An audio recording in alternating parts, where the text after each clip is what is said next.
Sal's latest thing is that he's going around now. He's having he had a tag sale at his house. Oh, no, you're kidding. Because poor Sal is broke. He's broke. He has no money. But I said, you know what? I know Sal makes a decent living.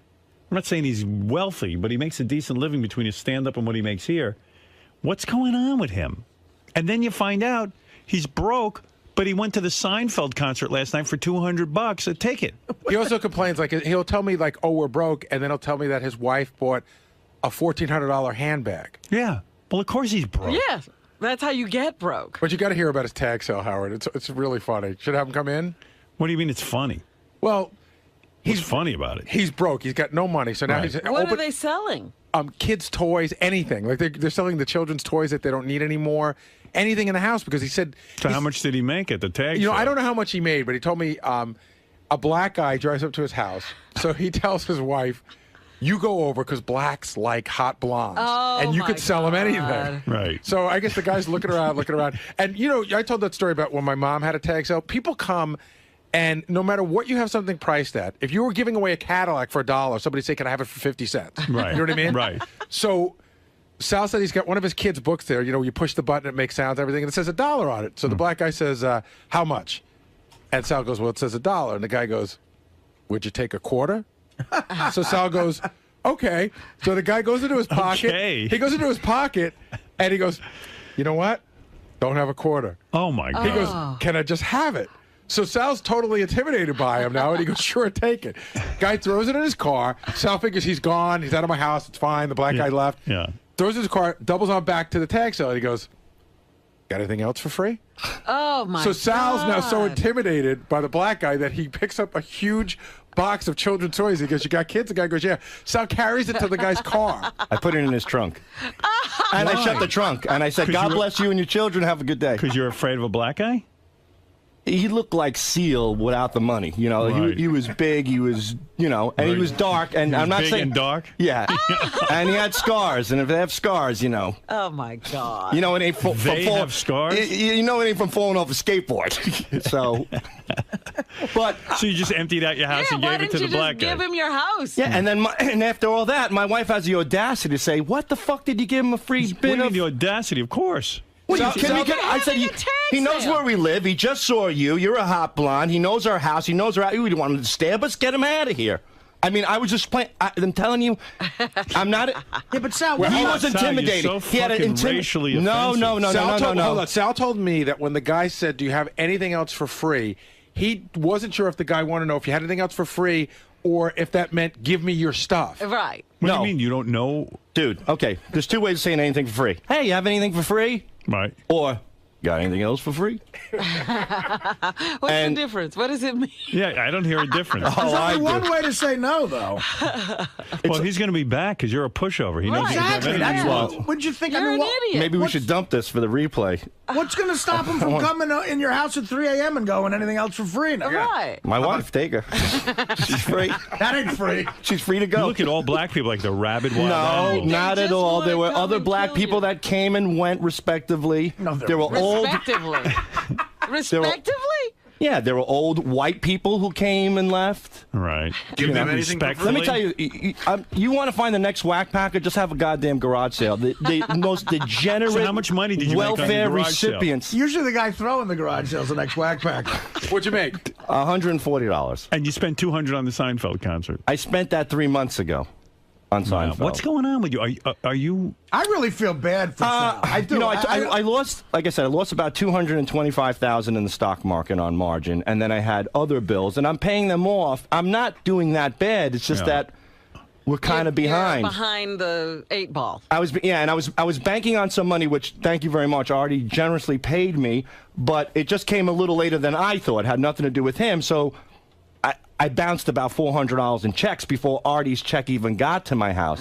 See, but I feel you're bad living about so low to the ground that $400 isn't even in your bank account. There's nothing in my... Well, Zero. Yeah, it's in my checking because my checking account is a negative equity. But Sal, didn't you tell me that you just went on a vacation like within the last Big year? mistake, yeah. And you spent $7,000? Big fucking mistake. You just spent $7,000 on a vacation. I Well, mean, when why you did you do that? Hey, and by the way, can I tell you, I don't know if we ever talked about this on the air, Howard, the Yeah. vacation. Did we talk about this, Sal? No, The vacation in Florida. breakfast? He was so broke on the vacation in Florida that at one point in Miami, he had to take the family around in a bus. They got on like the public bus. Yeah. Because he couldn't get anywhere. But he said that they went to breakfast, gave the guy his credit card. Him and the family leave at the hotel. They're at No, the you know hotel. how the hotel gives you your own card? Right. So now you're in the clear. Yeah. You know, I got the card. We can do whatever we want. yeah. So I go down, I have breakfast with the kids, and there's like a little Filipino man, really nice man serving us. And, you know, we eat and everything. I give him the card. I sign my name, close the book, walk out. I'm in the middle of the lobby, and all of a sudden this little Filipino comes running and goes, "Your card, no good, no good." I go, "What do you mean?" I go, "I'm at the hotel." He goes, No, canceled, no good. And now I'm like, oh, I'm so embarrassed. I'm in front of people and stuff. So I go, relax. I'm not a thief. I go, I have money.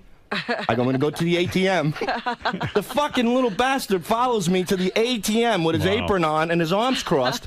I put the goddamn card in. No fucking money in the account. What do you do? I call my wife upstairs from my cell phone. I start ripping the shit out of her. Right. And she's Why saying is that there no money in there? She because emptied it again, out? she moved money. She moved the money out of a savings account into the checking account, which was negative equity again, and the bank froze the account. Negative equity. Jesus, my whole fucking life. I love Everything's all these financial equity. negative. He has no money. He's negative equity. You see, I found.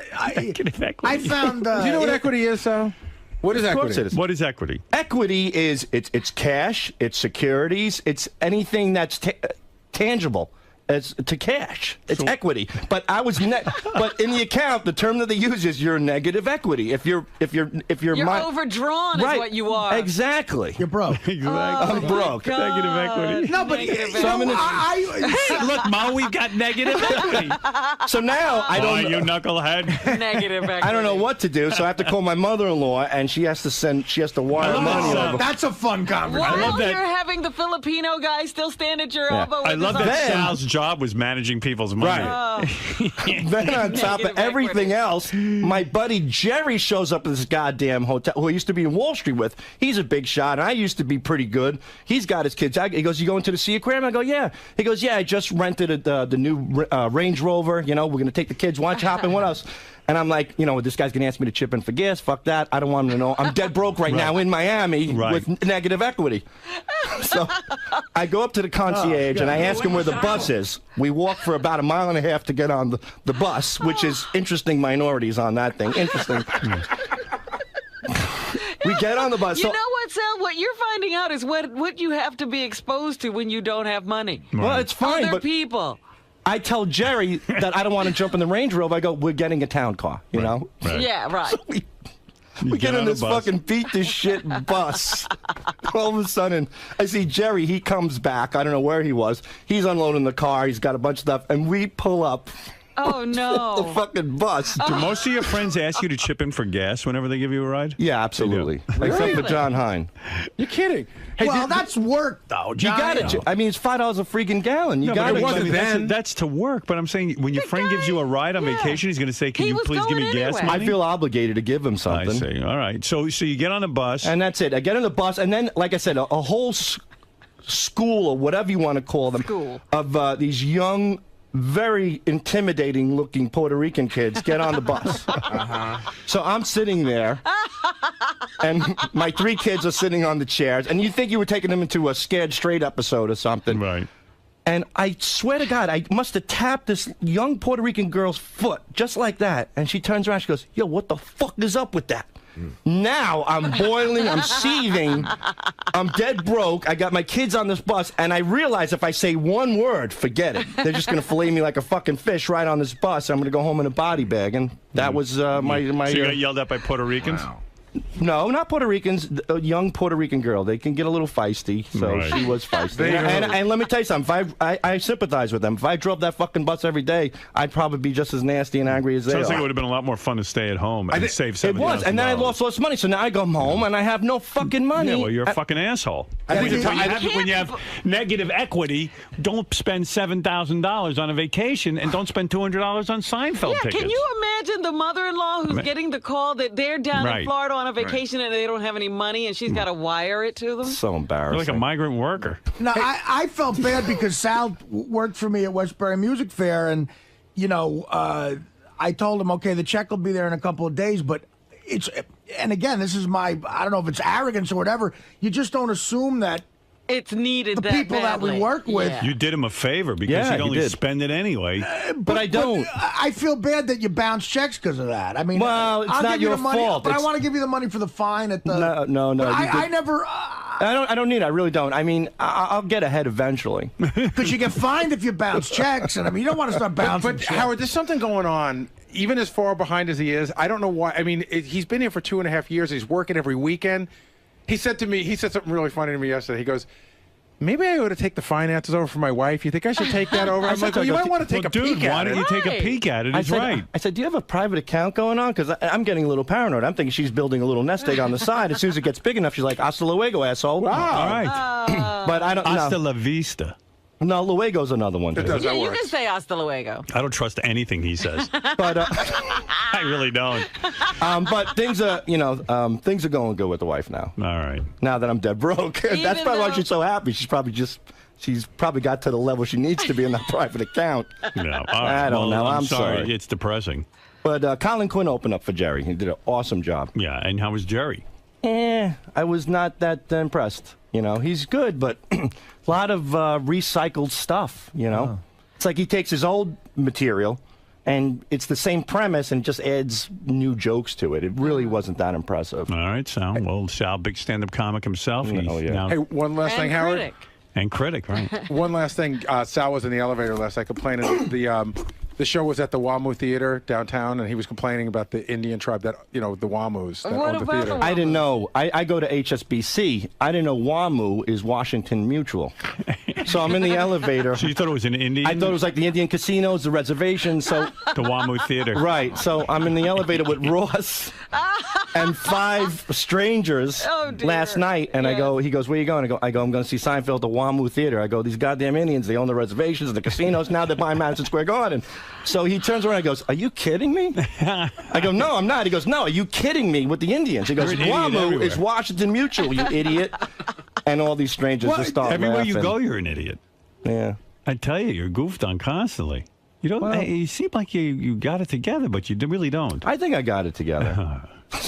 All right. Maybe anyway. I should stop thinking. What's the name of the name of the theater at the Garden now? Is the WAMU Theater? The old I didn't even know Paramount is that. now the WAM, but it sounds like an Indian. It used to be the Felt Forum. Right. Yeah. And then it was the Paramount, right? Right. Right. Mike, you're on the air. Yeah, Howard, I just want to know how much negative equity do I need to have to survive in life? How much negative equity? What? Do you need How much negative equity can I have in order to live? Yeah, how much negative equity should you carry is what the guy's saying. I don't know, but I'll tell you this much. Negative equity. If you're at negative equity, you could cut checks at grocery stores. So, like, when we're at negative equity, I'll go to BJ's and buy groceries. And then, Oh, my God. No, but then I you pay. really know, you ought to write a book, How to Get By on Negative Equity. So you're the How to guy Get who By- writes. You're the guy who writes a check at the supermarket. That is the most embarrassing thing. And my wife's got the gayest fucking checks, like with balloons and ducks on them. And I'm the ass. Usually it's some old lady on welfare Why don't holding you get your everybody own up. checks? Why? What am I going to write a check to? I'm negative equity. But I mean, if you got balloons and ducks on Invisible checks? Checks. Yeah, so I'm the asshole at ShopRite writing a check. No, all And right. so, and then some guy asked me for a picture, and he asked the cashier to take a picture of me while I'm taking a check, shitting in my pants. That when she puts Right, it through the right. register, It'll go Oh, my a red God. alert will come across. See, you know what? You see, Sal, you're getting into that dangerous area where you're going to be somewhat famous and broke. Right. I am. Oh, yeah. He's already in that area. He's arrived. He's definitely got the broke thing going, and he's almost up to somewhat Well, famous. he's definitely somewhat famous. He is just about to arrive. All right. Thank you very much. So Sal, with all of your stories of financial hardship, there was one theme that ran throughout the entire segment. That every person you mentioned, you talked about their race. It was the Puerto Rican girl. It just happened to be that the way. Filipino guy, the scary black guy that looked like a seal without money. You have to explain who these people are. You have to paint a picture. It's radio. There's no visuals. Right, but it seemed like every time you associate something negative. It was something negative going on that you talked about the race. Right. You don't see that you're fearful of other races and cultures. I'm not fearful. I'm making people aware of the people I interact with. But you used words like what do you? like they're scary. Well, they are. I mean, wait a minute. No. There are certain people, white or black, that can come off scary. That would happen to be a scary African American. I could definitely bump into a scary Caucasian. If a scary Caucasian was at my house, I would have said it was a scary Caucasian. I didn't drive up to my house. He did. I'm not the one with the scary demeanor and attitude. He was. Do you know what I'm trying to say? But as far as the waiter in the Miami hotel, why even go as far as to mention that he was Filipino? It's cute. I said, very nice Filipino man. You know, it makes people realize that Filipinos are working. You know what I mean? It's nice. It's like giving them it's like a shout out to the Filipinos. Good people. They're good. I mean, now I'm saying something good, and still, you're probably still accusing me of stereotyping somebody. Hi there, fellow horny pervs. If you enjoyed those clips with the salacious and beautiful Flower Tushy, then make sure you tune in soon, because coming soon to Howard TV is the full Inside the Porn Actor's Studio with Flower Tushy.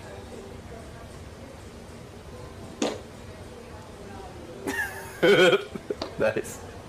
Is that good? Yeah. Okay. Way to punch that one out. Oh, come on. It's not smell-vision. It's not smell-vision. It's just not. It is for you. Come on. Oh, you can't back up anymore. You can't run away from the gas. Oh, that's rough. Love the gas. I got a stuffed up nose and I can still smell that. It does not.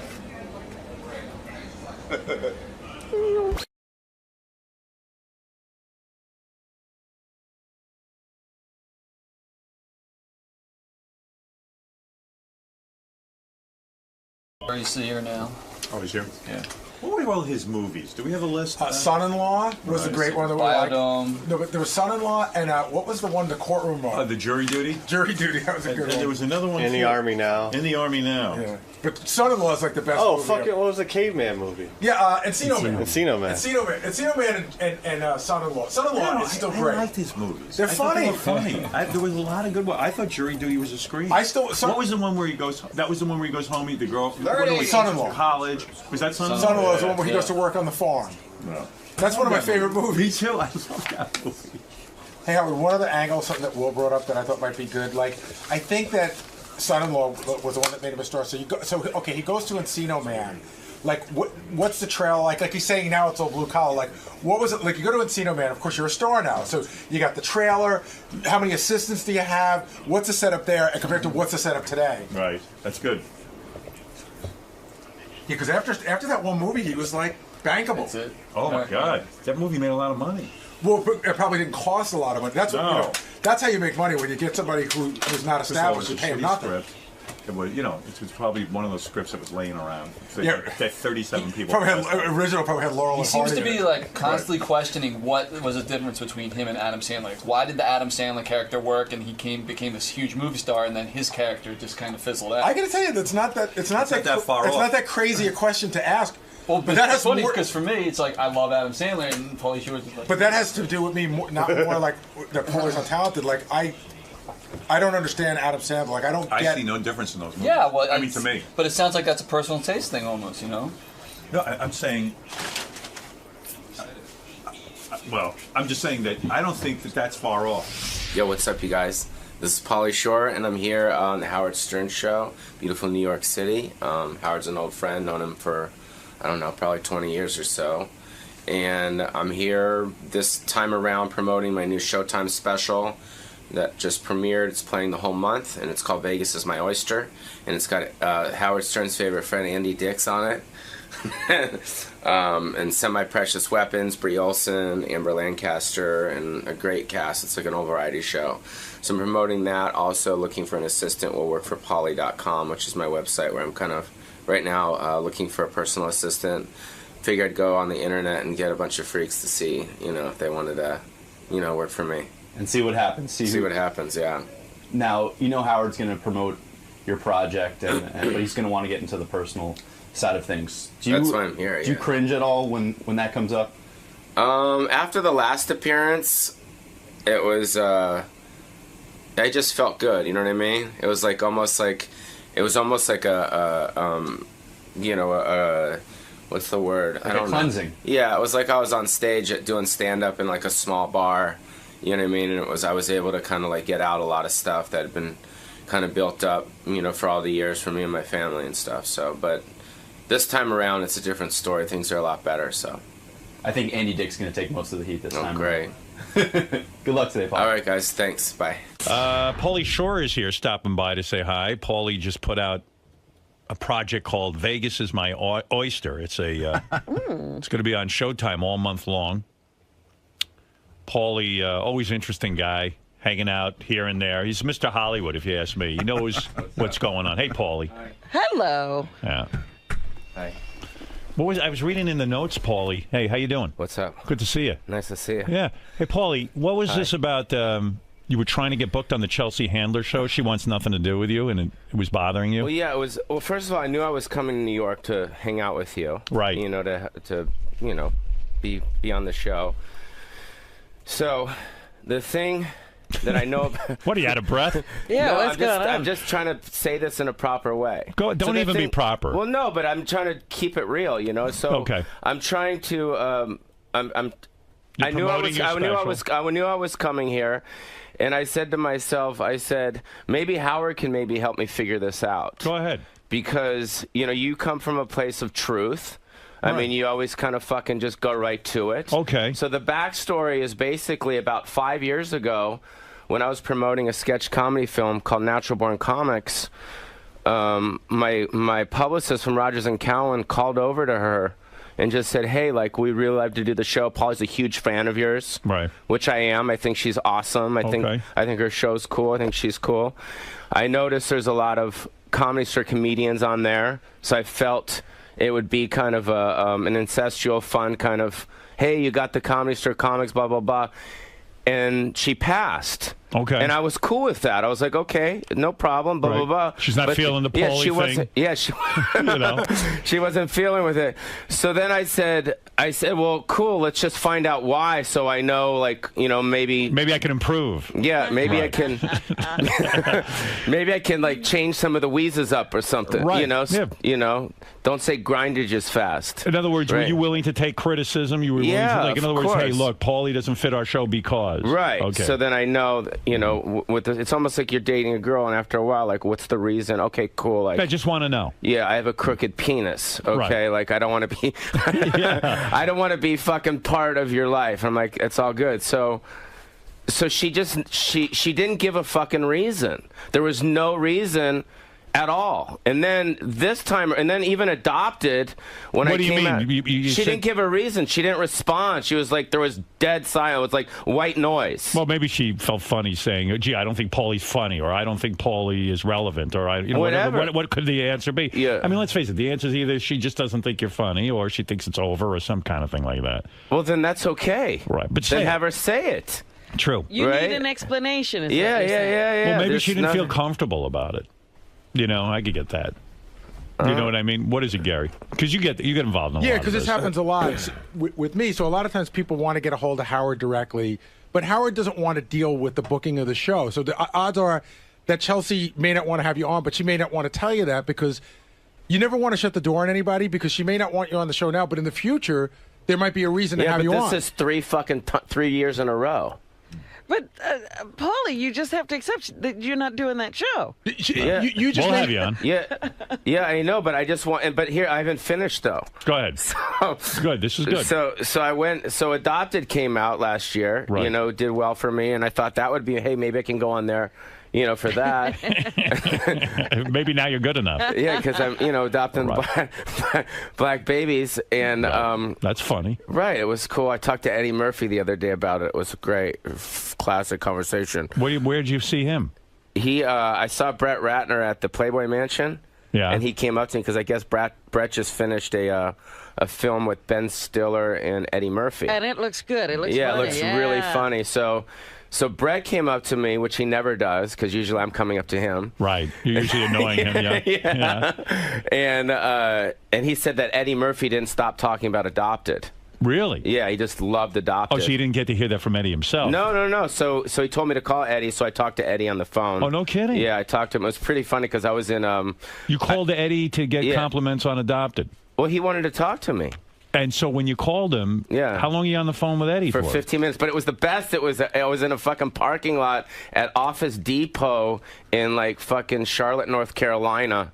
It was great. I just bought like my folder for the next year for. That's my a big booking deal. folder. Eddie Murphy saying something you did was funny is really a big deal, right? Yeah, it was huge for me. And so because obviously it's Eddie Murphy. I love Eddie Murphy.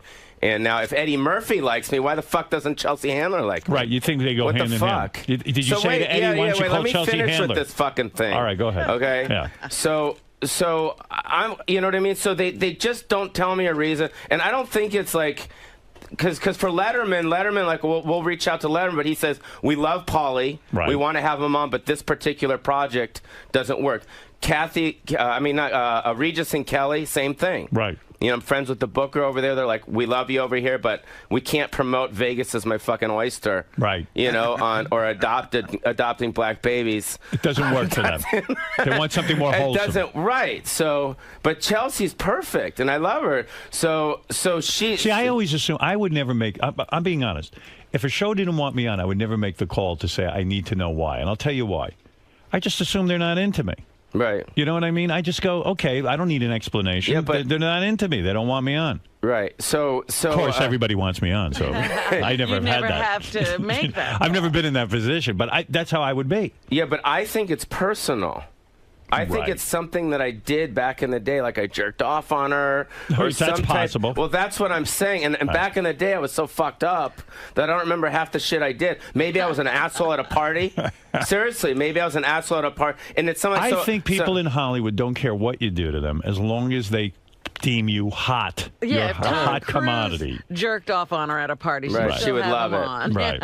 All right, so then maybe she just doesn't like my style, bro. That's I it. think that might seriously. That's probably it. And if you press her, you're going to get the answer that you say you want, but you really don't want. I don't give a fuck what she says. She probably doesn't think you're right for the show. What? But she'll have fucking all these other people on. But see, now you have it. Now you're going into that whole thing. But I don't understand. Was she a comedian?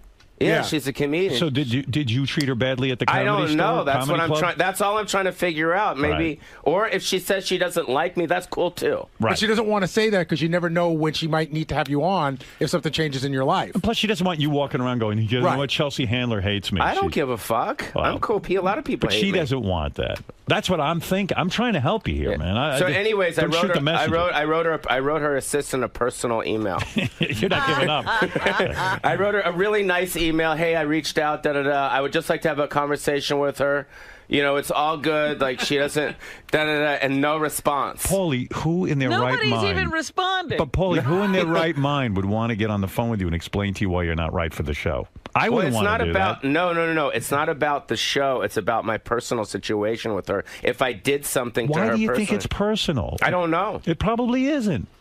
It probably is just, hey, she's not feeling it. Well, then that's cool too. She probably is just like, hey, okay, but Paulie's not on my radar. Right. But every single other person that doesn't want me on their show, they tell you why. Tell me the reason. They're what bullshit artists too. What reasons have you gotten? Yeah, he told you. He gets like, oh, that project's not right. Yeah, if I do a series, then or I do something like I'm doing something with CMT, like in a couple months. A film. It's more family oriented.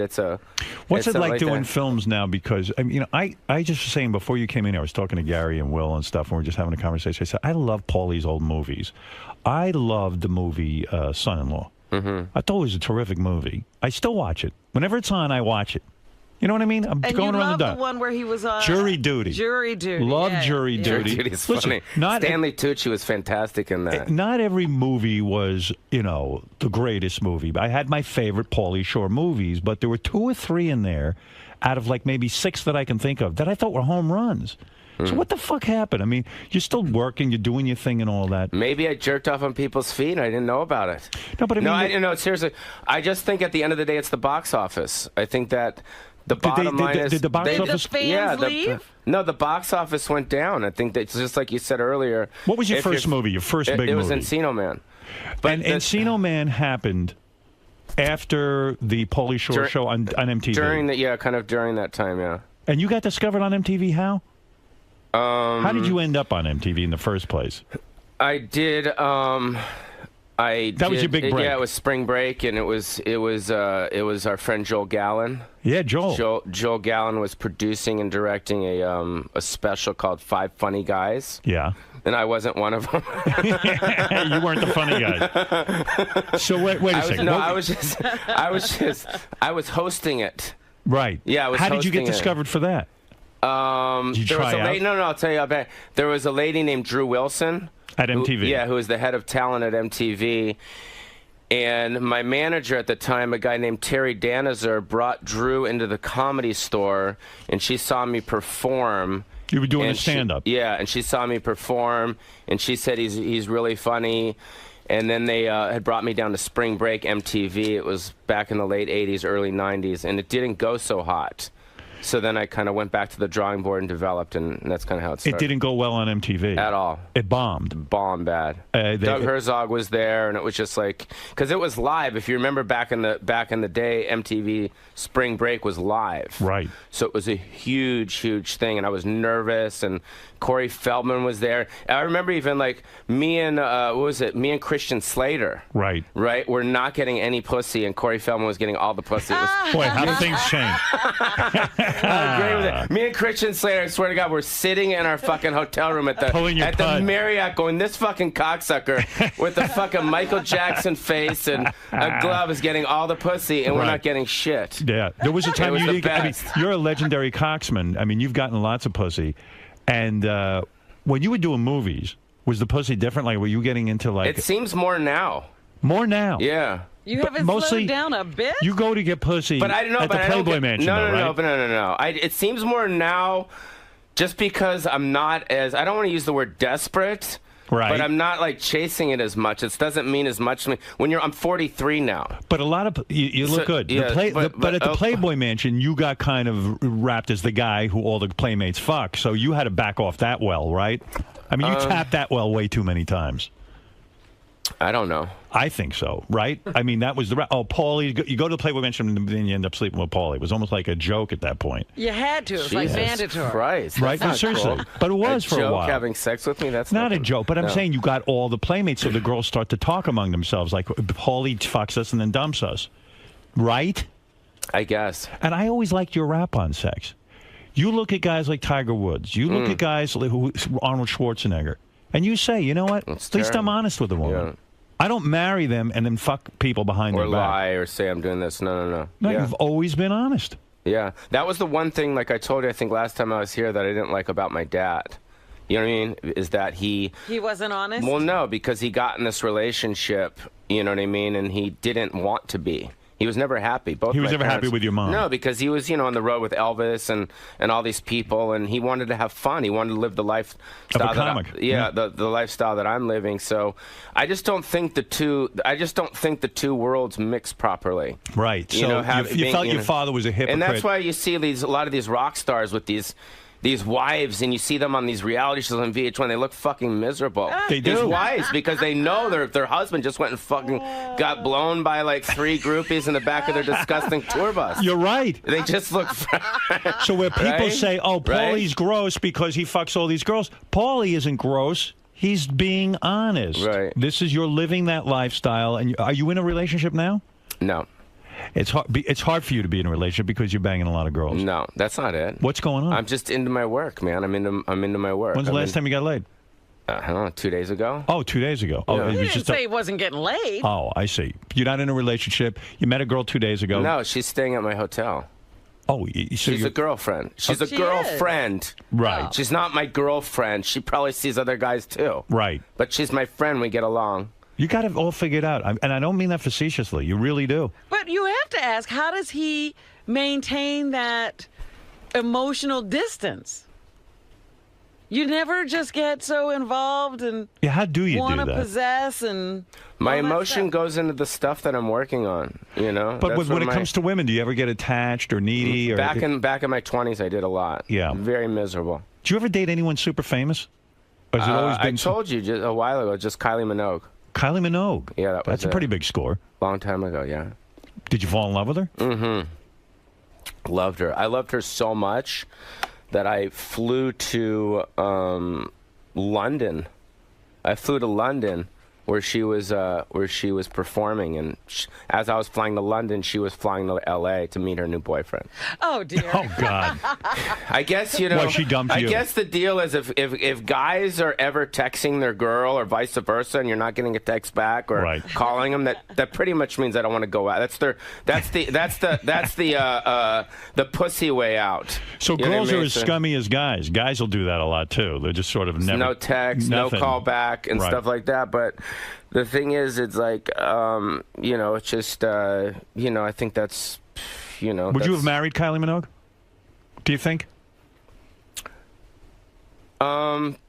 Probably not, because we just, I don't know. Did you ever confront her and say, why didn't she break up with me properly? Why didn't she at least give me an explanation? we had that conversation. Did you have it on the phone or in person? No, in person. How did you get it? her It was to... hysterical. It was hysterical. It was fun.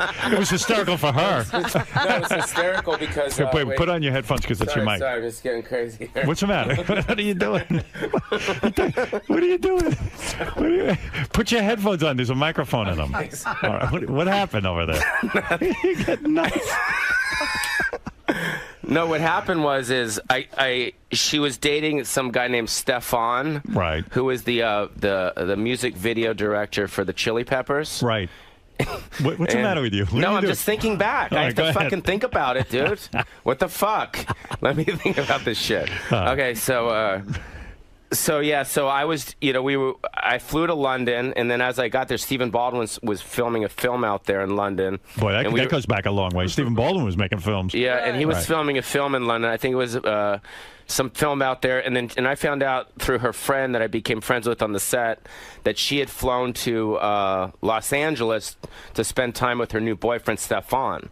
And I had no idea that she had a boyfriend. Right. So finally, she found out that I flew to London. She thinking I'm a psycho. Right. You know, all I want to do is like say, "Yo, tell me like what the fuck's going on? Are we going out or not?" Yeah, it's cool. You know what I mean? It's all good. You know.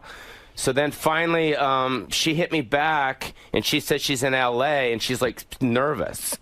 Like I'm gonna do something. And how many times have you made love to her? I mean, a lot. A lot. Yeah. All We of a sudden, she's for nervous. 6 months. Yeah. Wow. And then, and she was staying at the Chateau Marmont, and she says, "Just pick me up, and we'll go have lunch, and we could talk about it."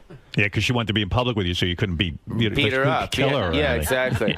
So we went to the Kings Road Cafe on Beverly, and I was crying, man. You know what I mean? Man, yeah, I was crying. You always demand a reason from Chelsea Handler, from this chick, Kylie Minogue. You need your reason. I need my fucking reason. You need closure. Yeah. All right, go ahead. So I'm fucking crying, and she's just staring at me like she's in shock. Yo, she's in fucking shock, dude. Like, just like looking at me like, oh, you mess. Oh.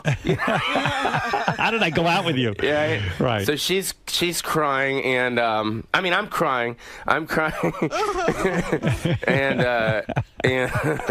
then what did she say? She just said, and "Look." she's just saying, look, I have a new boyfriend. I'm very happy. Stefan, I'm like the fucking video director guy. Boy, that hurts, doesn't it? It's like they put a knife in and he you. was doing some good videos back then too. The Chili Peppers. What are you kidding me? He was a cool guy. I mean, you should probably put some of his videos up right now on your show. I mean, he did the one where like they're in the desert. How long ago was this?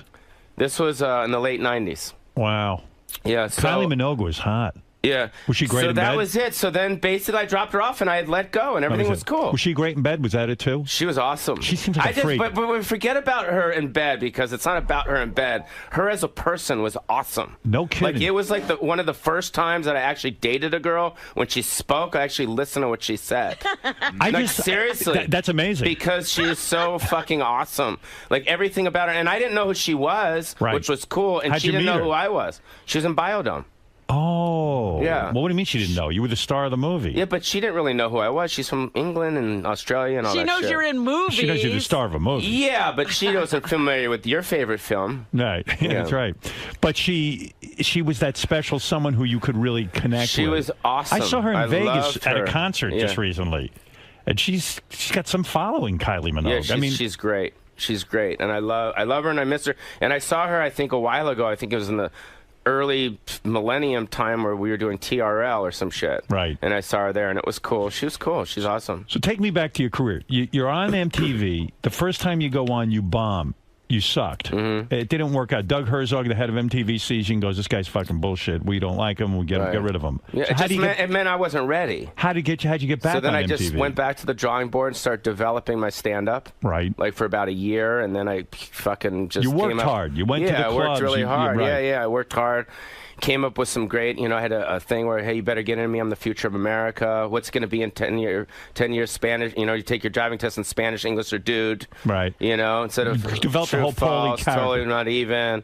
Hey, and I just did a whole thing. I developed it.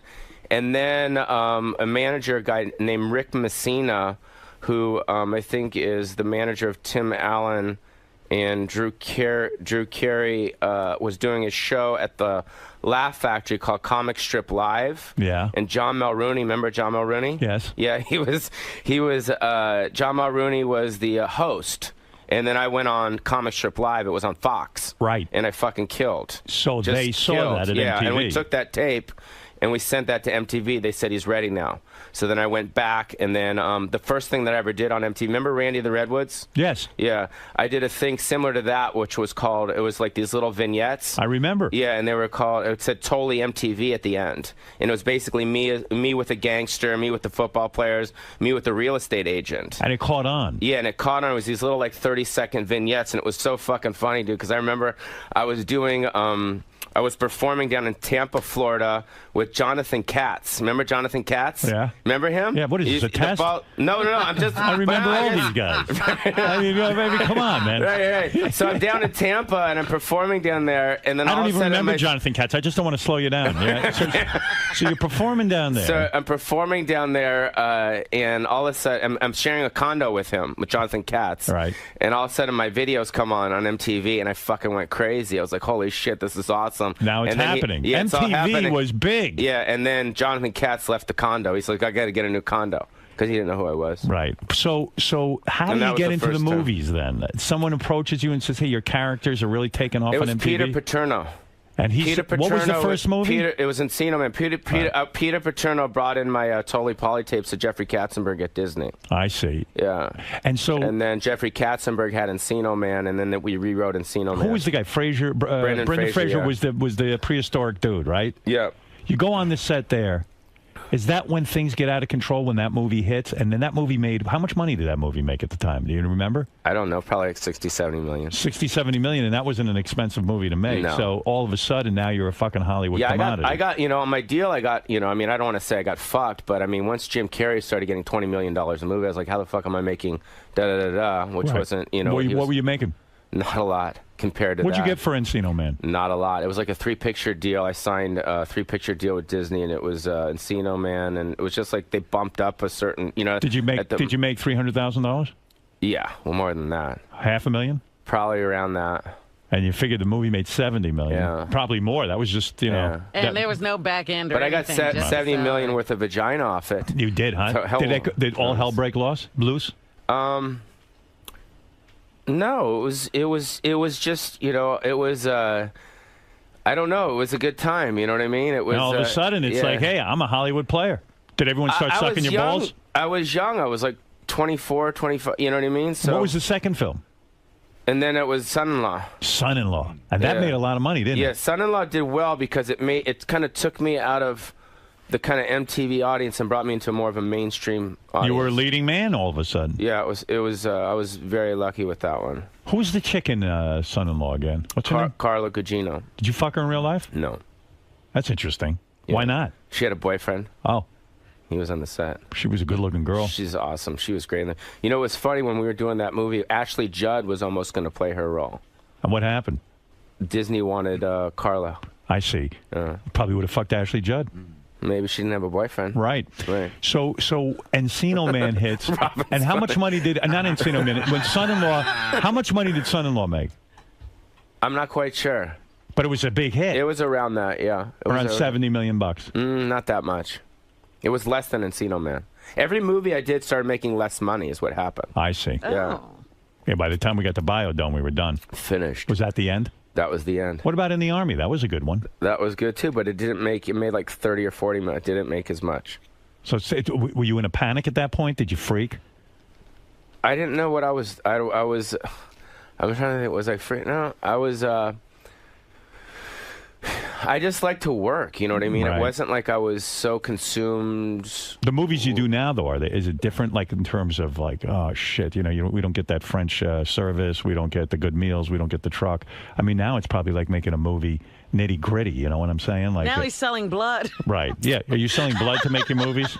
Like Robert Rodriguez? I mean, it's a different thing now. I mean, it must have been great when you're doing, I don't know. It was cool because I did Son-in-law. a small part in the Nick Schwartzen film. Yeah. That comes out, I think, in September. And it was just nice to be back on a set of a really big film. Like right, because it's a different vibe, right? All the grips, everyone's like, "We miss you, man." Da da da. Because whether you talk shit about my stuff or not, like you said, like the movies every day play on TV for a reason. Right. You know, I love a lot of those They movies. do well, and and I guess why is Adam Sandler so successful with his? They seem like his movies do well. Yeah, but it's the same kind of genre, isn't it? I mean, it's like the goofy guy kind of thing. Like Waterboy and Encino Man don't seem all that different to me. Maybe you should do waterboarding in Encino Man. Maybe that's it. Right? He can waterboard me in Encino. So no more Playboy Mansion for you? I go sometimes. You do? Yeah. Where are you going to get laid? I don't know. The airports. Everywhere you go, you get laid? No, I don't. It's not as much as it was to me. It's not as important. Getting laid isn't as important? No. What happened?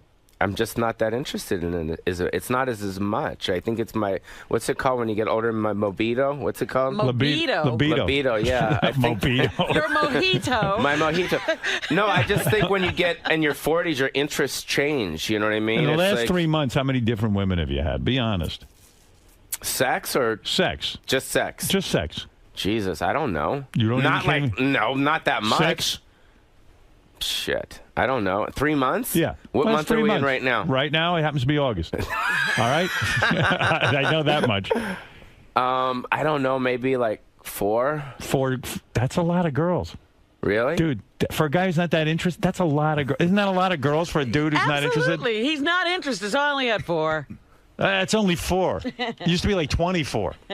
No, that's a lot of girls. You'll never get married, right? Oh, he will. No, he won't. I would say never. Never say never. Never say never. You say he will? Yeah. He'll get to be about 60-something. You know what the type of girl that I'm looking for? Because I was thinking about it for a long time. I was like, well, if I am going to settle down, because obviously you don't want to be with other girls when you create a really good relationship with someone, right? Because you're going to say to yourself, why am I going to fuck up this great, awesome friendship and relationship with someone just for a piece of ass? That's right. Right. That's it. Yeah. So because that's really the bottom line. That is. Right. So what I'm thinking is the type of girl that I'll settle down with is going to be like a Sharon Osbourne type.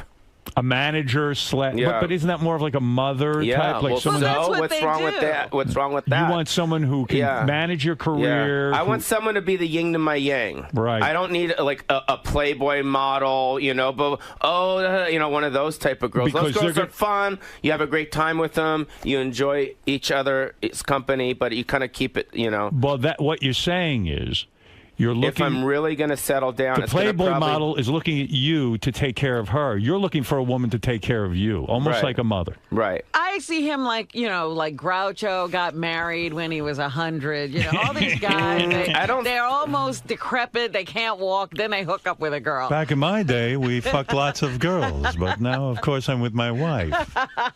You seem that way. Oh, I love her. She's the greatest. Is your dad doing okay? Yeah, he's doing great. Is she still getting a lot of pussy? I mean, my dad? Yeah, is she getting? He's married. Oh, he is. Oh, yeah. I'm sorry. All right, listen to me. Well, that still doesn't answer the question. Your next movie should be pursuing Sharon Osbourne. I think you should try to go out with her. And that's the movie. But if you think about it, you think Ozzy would still be alive without Sharon. I think he's devoted to Sharon, and he recognizes that she's the most important thing in his life. Although he did fuck up for many years. He used to cheat on her terribly. Yeah, but imagine him without her. He's dead. You're right. That's what he would have got hit by a truck. That's right. You know what I mean? Maybe you should date the daughter. Kelly, yeah. Yeah. Pauly Shore's special, Vegas is My Oyster, airs all month long on Your Showtime. friend Andy Dick's in there. Yeah, I'm really. Like, what happened to him? Like, I just heard yesterday, and then I'm like, what the fuck's going on with you guys? Me? Well, I'm just listening to this guy do an anti-Semitic rant. That he's talking about us Jews? Yeah, he's talking about a bunch of shit. Yeah. I would cut him out of my special, but it already aired. What can you do? No, I just thought it was a weird place to be coming from. Like, he's trying to attack me, and that's what he's attacking me over. But for what? As if it's, like I've done something terrible and bad. And he thinks I've done something bad to him because I don't give him a free radio show or something. I don't know. The guy's listen. He's obviously a mess. He's funny though. He was funny on the show. Well, that's good. I'm happy he's funny somewhere. Yeah. Well, you figured out how to make him funny. You're the only guy who doesn't have to cut him out of everything. Good for you. You ever bang a porn star? Have I? Yeah. I don't know. Have you? Never. Never? Never. I've never. I'm too paranoid about getting ill. Right. I know that there's a tremendous amount of STDs in that industry. Yeah, that's what I've heard. So, yeah. Didn't you dated that porn star who ended up dying, that girl Savannah, right? You've dated porn stars. Jesus Christ, what the fuck are you bringing that up for? I just had therapy for that shit. I did. Were you in therapy? Were you in therapy over that? What? Asking Pauly Shore if he dated a porn star is like... What? You finished the joke. I'm not good at jokes. No, but I mean... I didn't know that you went into that dark area with the porn stars. We had this conversation. Yeah, but I don't remember. I think we discussed Savannah with him, actually. Oh, we did? Yeah. When you... Are they different porn stars than regular girls? I mean, are they great and bad? Or are they just like any other girl? It's just the porn is the performance. And when they give great oral sex. They do. Yeah. Because they know how to do it. Yeah. But what do you think that is? Do you think they just... I don't think porn stars love sex. I think, if anything, they're probably turned off to it. Some of them do, but it seems different now. It seems like I'll meet these girls, these younger girls that'll get into porn, and they'll be like, oh, it's awesome. I get paid da-da-da-da-da, and I get fucked all day. It's awesome. And some girls, like some of these porno girls, like they won't even have sex in their real life. And then they like to do it on the on the set because these guys have big dicks, Right. So you know what I mean? They please it. Yeah. It's weird. weird. Some of them do. And don't you feel bad fucking them because they're looking at you like, hey, maybe Paulie will be my boyfriend and he'll be romantically interested in me? I don't think they think that. Why are you sweating so much? Look at your underarms. Are you not using deodorant today? Are you letting us see you sweat? Paulie, look up. Pick up your arm. Look what's going on. No, pick up your arm. I'm not picking up my arm. Look at that. How wet you are. Shit. What happened to you? Well, I don't know. It's sweaty in here. You're grueling me. Grilling you. Now I know why they won't let you on Chelsea Handler's show. You're sweating too much. So as far as I'm just trying to think. Is it different? Is it? I don't know. I was just trying to think if I would be a little bit sad for them, maybe, because they're probably looking at you like, oh wow, maybe this is my chance to be with a guy who has a legitimate career, and meanwhile you're saying, hey, she's just somebody I'm going to fuck for the night because she's a porn star. No, I think that it's pretty much a mutual let's have a good time thing type of situation. Yeah, I don't think it's anything else but that. And you've stopped going to the Playboy Mansion that much. I thought you loved the Playboy Mansion. That's your place. I go up there. You are? Yeah, I go up there. But it's not, like I said, I don't know what it is. I guess when you turn you get in your 40s, things... You've matured. Things that were as interesting to you when you were younger, it's just like partying. It's the same thing. Yeah. Like, I don't go out and party. No, it's not my thing. You just all of a sudden found that not so much fun No, anymore? absolutely not. I like to go to the spa. I like to relax. I go to the gym. Right. I like to have fresh juice, Right. It's just kind of like more... A woman doesn't fit in all the time. The what? It's not like a fever like that you need all the time. It's not as important. It's like your priorities change when you get older. I mean, right? Let's go to Hook Nose Mike. Go ahead, Hook Nose. Hey, good morning, Howard, you Hook Nose Jew bastard. How you doing, brother? Listen, I just wanted to ask Paulie if he ever thanked you for Jillian Grace. Does he know the backstory on how Jillian became a Yeah, we've been over that. You banged it. You remember banging Jillian? Mm-hmm. Yeah. Yeah, she was on our show. That's how she became a Playboy Playmate. Yeah, she's great. How's she doing? I don't know. Isn't she a mother? She somehow you didn't get her pregnant, but David Spade did, and then she gave birth to David Spade's baby. How is she doing now? I don't know. No one's talked to her? No one's talking to us. She won't talk to you? Well, I mean, I guess she would if we called her. I mean, what am I going to say? I mean, Spade probably talks to her once in a while. We would hope. It's amazing you avoided getting any of these girls knocked up. It really is. I think God has watched over me. Yeah. I mean, if you grow up around Sam Kinison, Richard Pryor, Robin Williams, and breastfed by Roseanne Barr, and you know what I mean? It's like, and I'm still like standing here like I'm that same guy, You wear rubber all the time, I guess, huh? Pretty much. Yeah. Yeah. But did you ever like be with a Playboy Playmate and just pull out and just hope for the, you have? Of course. And you never got them pregnant? I mean, I assume I haven't. Wow.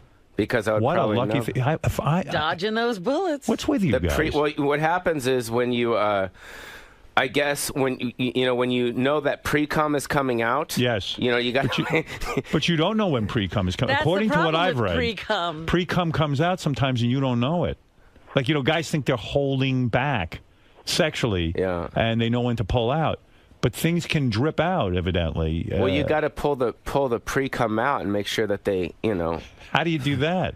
That you just. I could be pre-cumming right now. I'm not even sure. Do you understand what I'm saying? It's a miracle that you haven't had a child. And that would have been a complication in your life that would have been insane because you're not interested in a relationship with these girls. And I think there's a lot of guys that get complications in their life with children that deal with it once they have the kid. I think we're all, I would say probably about maybe 25% of the population were accidents. Yeah. I mean, don't you think? Probably a little higher than that. I'd have to think I was. No, stop. But doesn't look like my parents really want to be all that much. So the point is, you've been very, very lucky that you do enter a woman without a rubber, and that you do run the risk of having a baby. But you're philosophical about it. Baby comes, she's going to want it because she's going to hit you up for dough. Are you a multimillionaire? I would think you are after all those movies. I have a couple homes that are worth millions. You do? Yeah. Did you work out things with your family over the rights to that comedy store? Yeah, things are a lot better. You're friendly with your brothers? Yeah. No kidding? Yeah. You're all talking? Yes. Getting along? Yes. I mean, there was a big issue. Yes, you there wanted to was. do certain things with the comedy store, which your mother started with your father. Yeah. And she left it to you to run and your brothers. And your brothers didn't see things the way you did. You wanted to develop the club in a certain way. Your brothers didn't. It was a big falling out. One of the times you were on, you were very open and honest about it. And then next thing we know, you got a call from your brother, and he wanted to get on the air. Then the other brother told him not to come on the air. It was a whole fucking deal. How the hell did you work all that out? How did you work it out with your brothers about the direction of the comedy store? I think we just started talking. You know, I think at the end of the day, Did they acquiesce to your ideas? That was the rub. I don't think it was about the ideas. I think it was about mostly the control. You know what I mean? It wasn't so much about like, oh, this is an idea, that's a bad idea, da da da. But at the end of the day, the club needs to make money, and it's a business. And at the end of the day, there's a lot of people I think that are in businesses that get along and don't get along. And I think that we just need to start thinking about the business. You're being very philosophical. You're not but telling us who's running the club. I'm not running the club. So what happened? Why are you not running the club? Well, one of my brothers is running the club. And he's so in charge of you it right even now. said to me, you were the one who was successful in show business. You're the successful comedian. You're the one who had success in movies. Wouldn't it make logical sense that you run the club? I mean, have they been successful in comedy? No. So that was your gripe. Mm-hmm. So somehow you just said, fuck it. You gave up. No, we're working together on it right now. So they listen to you, is what you're saying. Well, yeah, it's a. What happens when they don't listen? Well, it's almost like eventually people start talking, right? In any relationship, and we just started talking. And are you friendly with them again? Yeah, that's you what go I'm over their saying. homes. No, but we have dinners like with my mom, and my mom just had her birthday, and we all kind of had dinner together. So. And you all get together and speak. Yes. And you have each other's phone numbers and you talk. Yes. Wow, big doings there. I never thought I'd see that. Yeah. Wow. Well, because at the end of the day, it is a business, and I think we're all kind of trying to put the business first, as opposed to any of the kind of past big growth things big growth that were going on. So right now we're in the middle of, me and my brother are in the middle of trying to put together the 40th anniversary of the Comedy Store. So that's kind of where we're at right now. Well, that's a next special. Watch him and his brother in a room discuss what that special should be. Right. Can imagine. So what happened? One of them tried to call to be on the air? And yes. It's hysterical. And the other brother didn't. I mean, because you had made some pretty heavy, statements about your family and all of that. But the other brother said, listen, maybe let's end this. This is crazy. Yeah. So, anyway. Hey, listen, if you're interested in applying to be Paulie's assistant, that's a whole nother thing going on. What's that all about? Go to willworkforpaulie.com. Paulie is actively searching for an assistant, and one of the prerequisites is how many people do you know in show business and how you and if you can get them on the phone. And when Paulie actually, listen. Do they know Chelsea Handler? Well, that would be ideal. So when Paulie interviews these women, he describe it, Paulie. You say to them, look, who do you know that's important in show business? And let me see you get them on the phone. Is that correct? No, that's not correct. All right, go ahead. No. What is correct?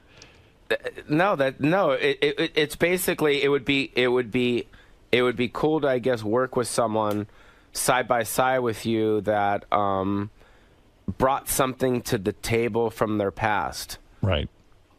Some type of experience, whether they worked at HBO or Showtime, Comedy Central, something that, you know what I mean? Right. They need a credential. Just something, so it's like they're not just kind of leaning on your stuff. How much does a Paulie Shore assistant make? I mean, what kind of money are we talking about here?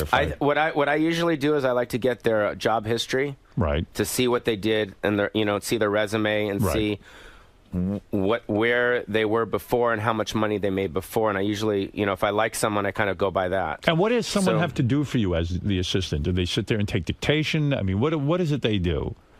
It's probably similar to maybe what one of your assistants do. Like what? What do you? I don't know. I mean, I do. Are you one of those bosses that you have to be available 17 hours a day? Are you kinda? But that's just for stuff like where's my flight information? Right. That's if they forget that, like they have to be available for that. Or there's a lot of that, a lot of flying around, a lot of making connections and this kind of thing. Yeah. So it's probably a lot of it's kind of booking stand-up tours, press, travel, hotel.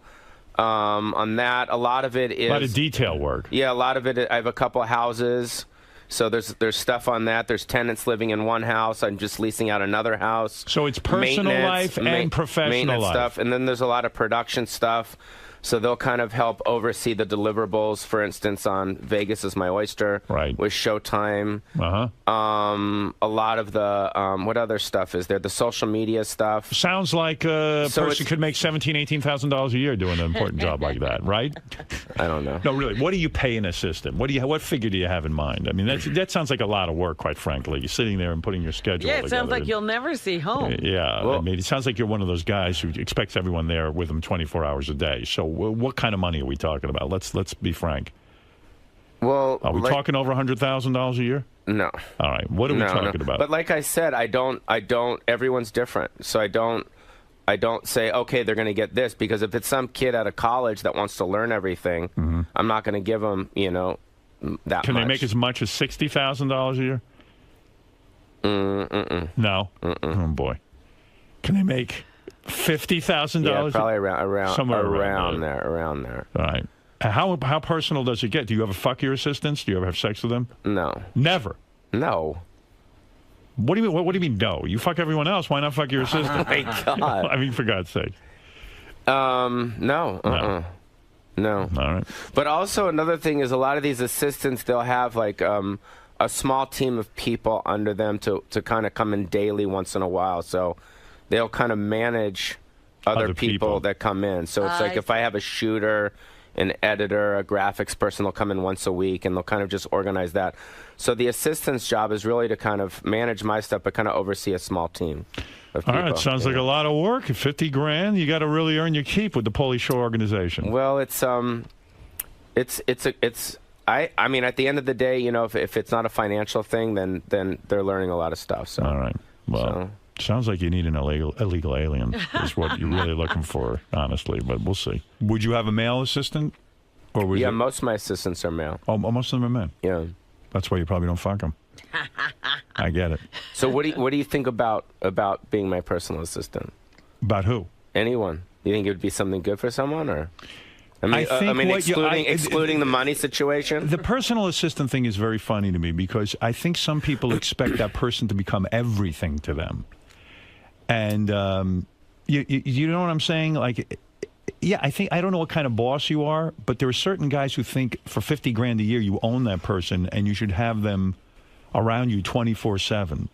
And really, you know, that's not fair. Yeah, but I'm out of town. Like, I'll be out of town like 3 weeks a month. I'm always on the road. I see. So it's like they're, you know what I mean? But they can't be available to you all the time. You understand? No, what I'm saying? I don't need it as long as they do their job and they give me their stuff. It's not like I'm going to call them up and go, get me some cough syrup. Right. You know, So it's not they're like not that. It's pretty well traveling defined. with you, No. Well, I think it could be a good deal. No. Yeah, I mean, I think it might be fun. You know, who knows? I mean, what do I know? All right, anyway, Paulie, it's good to see you. Nice to see you. Yep. Give up the Chelsea handler thing. Just let it go. Let go of that. I just... So she doesn't have you on. Who cares? All right. You know, there's other shows. You come here. You're welcome here. What's the matter, man? You all right? Nothing. I'm okay. Yeah. I don't know, man. You seem a little weird today. Like something's bothering you. I don't know. Are we all right? going to find out something when you leave? Something going on in your life you want to tell me about? Like what? I don't know. I'm getting a vibe that there's something on your mind you want to tell me about. You seem depressed. No, I'm okay. No, something happened. I can feel it. Really? Yeah. Someone's pregnant. Oh, God. Oh, yeah. Oh my God, that would be awful. How you doing? I'm good. Yeah? Mm-hmm. Everything fine? I was worried about you. The what? I was worried about you. Yeah, it was tough, but things are okay now. Yeah, with your brothers. Yeah. Right. One of the brothers wanted to come on. One of your brothers, and I can't tell you which one because I genuinely don't remember. One of your brothers called and he said, listen, I want to dispute a lot of what he said. And I said, great, would you come on the phone? And he said, yeah, just let me talk to my other brother. And then he called me back the next day, or I called him and he said, you know what, lawyer said if this isn't a good idea, I'm just going to lay low. Right. So I'm glad it worked out. Yeah, you got it all straightened out. Yeah. Sounds like it's kind of straightened out. No, it's definitely around the corner. Right. But it's not like what it was. It's not what it was at all. Like would you go? Would they say, "Hey, come on over for Thanksgiving," or it's not there yet? Yeah. Oh, it's Yeah. Well, that's good. Yeah. That sucks when it's not comfortable with your family. Good to see you. Yeah, thanks. Thank you for coming in again. Thank you. Thanks All right. for coming in. Thanks. Good to see you, man. Thanks. Can I take a quick picture of you, man? Here, 10, Howard. I'll take one more. Awesome. There you go. Later, guys. See you later, Paul. All right. What is it? Paulie, is today equally as therapeutic as the last appearance? I don't remember. I just do it. I don't know what happens. So You get in almost the zone. yeah, you just kind of get in a zone. You know what I mean? So I don't know. You know what I mean? I don't know. Oh, I thought you were handing me that. No, I don't know. It's just one of those things. You just do it, and then hopefully it plays good on the air. It did, and it was less family talk this time. It was more about sort of your career path and what's led you to this point. Do you ever reflect on that on your own, or is this No, I mean Howard? It's the chance to get it all out there and think about everything that's gone on in your life and career up to this point. No, I try to on stage as a stand-up comic. I try to talk a lot about that stuff. You know what I mean? So that's kind of like a lot of the stuff that I've been talking about lately is a lot of his like autobiographical stuff. So the fact that he was talking about all that stuff, it wasn't that odd, you know? It wasn't that new to you because you're doing Yeah, I've been kind of doing it lately on stage, yeah. Besides stand-up, what are you looking to do next? Where is your career going to take you from this point? I want to do something dramatic, something kind of unexpected, something different. So I'm working on that. And then I'm messing with some CMT movie right now, and then I'm trying to put together the 40th anniversary of the Comedy Store right now. So cool. Yeah, so that's kind of where my next thing that I'm leading to. The other thing I wanted to ask you about was Andy Dick. How much contact do you have with that guy? We text once in a while. Are you going to relay any of this? Not as if Andy hasn't heard Howard's rants, but are you going to ask him about specifically his relationship with Howard and really what went wrong from his perspective? If I see him, yeah, but I'm not going to reach out. You know, I'm not going to reach out to him and be like, yo, what happened? But if I see him, I'll ask him. Because I think that's his own deal with Howard, so I kind of want to stay out of that, you know? But based on the information you heard from Howard's, you know, with all the anti-Semitic rants and all that stuff, is it possible that Andy even has a side to his story, a valid argument, do you think? I have to hear Andy's stuff first, so I'm not quite sure. I haven't heard it, but you know, I assume if Howard's pissed off, it was probably pretty bad. Right. But I haven't heard it yet, so if I heard it, I'd be like, oh shit, I can't. You know what I mean? So where I just hear it online or something, you know? You have to do him diligence, so to speak, so you know where he's coming from as well. Yeah, I don't know. I don't know what he said. I heard it was bad stuff, but I mean, Andy, hopefully, Gary told me he wasn't on drugs or he wasn't drunk when he did it. Yeah, he sounded very lucid and clear-minded. That being said, it sounds very kind of not like Andy, so I don't know, maybe he's just bitter because Howard had a deal with Andy. Mm-hmm. Do you know what I mean? Right, he was doing shows fairly regularly. Yeah, and then Howard kind of snipped him, and Gary snipped him, so maybe there was something built up about that instead of Andy taking ownership, saying, "Hey, my show wasn't good," and it wasn't really where it should have been, and he didn't take ownership, you know. Right, now he feels slighted and bitter and all that. Yeah, so I think maybe it all kind of came out on this guy's radio show. Cool. Well, thanks for stopping by. Good luck with your future projects. Hope to see you soon, Paul. Thanks, guys. Bye. Thanks. Later. Why do you think you were so sweaty today? Oh, I don't know. My shirt. I know. Were you embarrassed? About my shirt? Yeah. Yeah, well, it's sweating. So I didn't know. I mean, I never worn this shirt before. Was there something you were holding back and not telling Howard? He thought something was wrong with you. No, it wasn't. I just didn't know where the interview was going to go. So I didn't know, you know what I mean? It was like we got out so much stuff at the beginning, and then after that it was like, I don't know what else he wanted to talk about. I mean, we started talking about the special and different things like that, but I mean, it's kind of like, you can't keep talking about one story for hours and hours. Right, but he thought something was maybe on your mind, something was wrong with you weren't telling him everything. He was concerned. Yeah, no, I am pretty much honest with him. Okay. I didn't say any, there's anything that, you know what I mean? So you're okay? Yeah, everything's cool. All right. Yeah. Good. Thank you, sir. Thanks, Paulie. Bye, guys. Thanks. Good seeing you, man. Later, man. Bye. Later. Peace. This is the best of the wrap-up show. A recap and behind-the-scenes look with John Hyde and Gary Dell'Abate. The best of the wrap-up show begins now. Whoa, whoa, whoa. Stop the clock.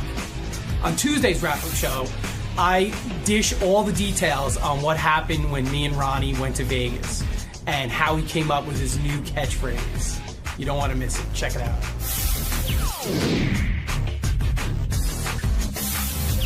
Speaking of Vegas, Benji, Ronnie's out there doing his annual. You host this thing every year now, right? I don't host it. I'm co-host. Guest presenter. Presenter. Oh, guest presenter. Yeah, the first year I co-hosted it.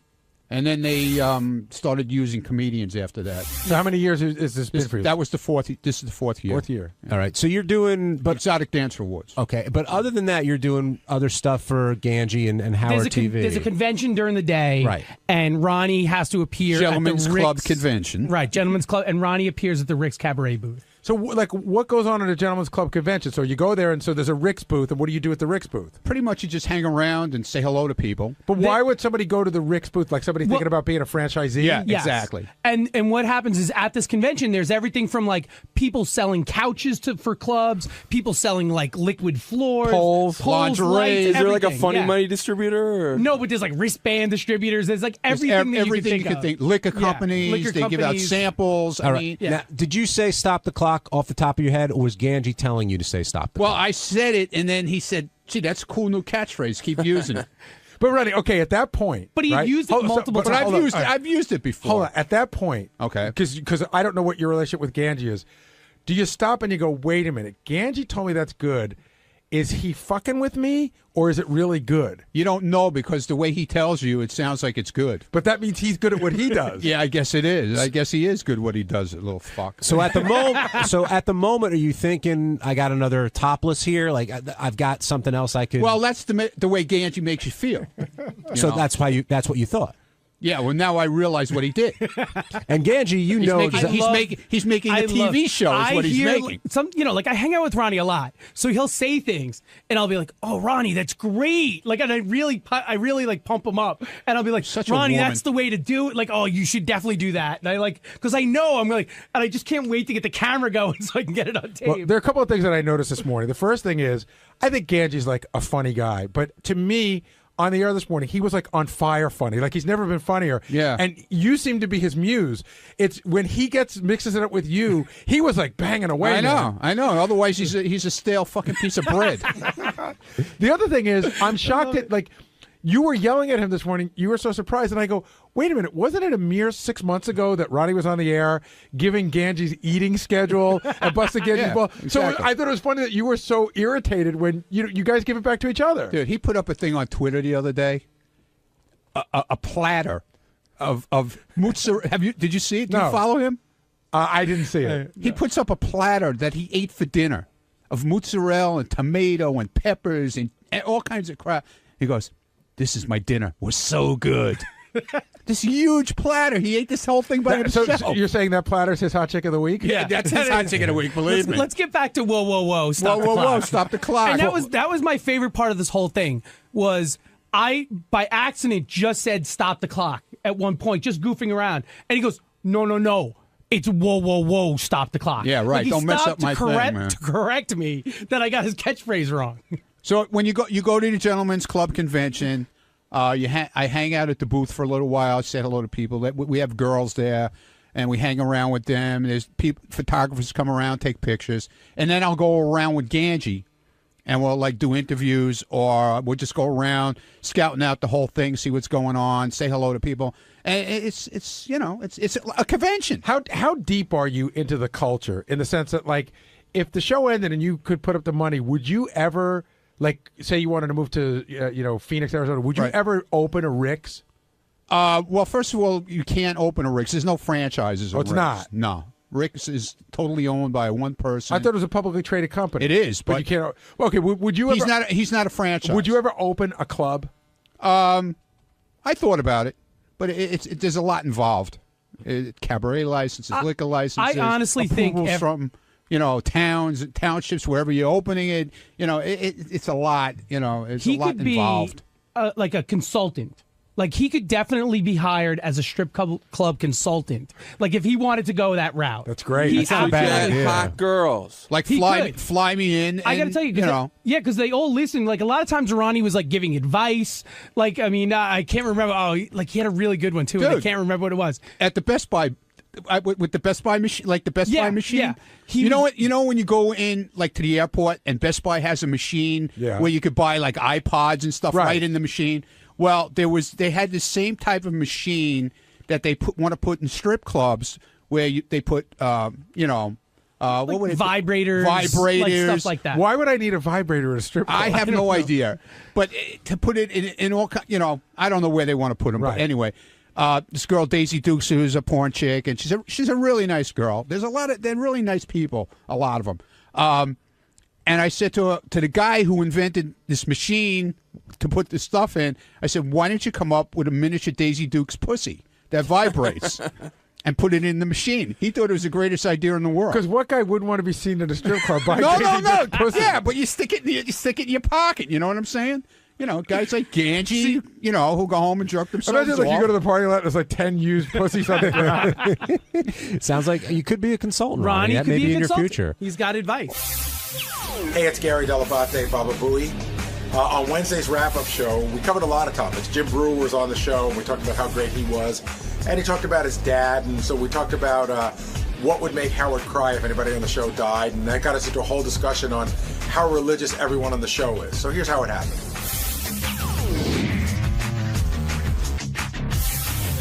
Today, stopping by again, friend of the show, longtime friend of the show now, I guess, Jim Brewer. And Brewer always has stories, and he always has the energy and the family stuff.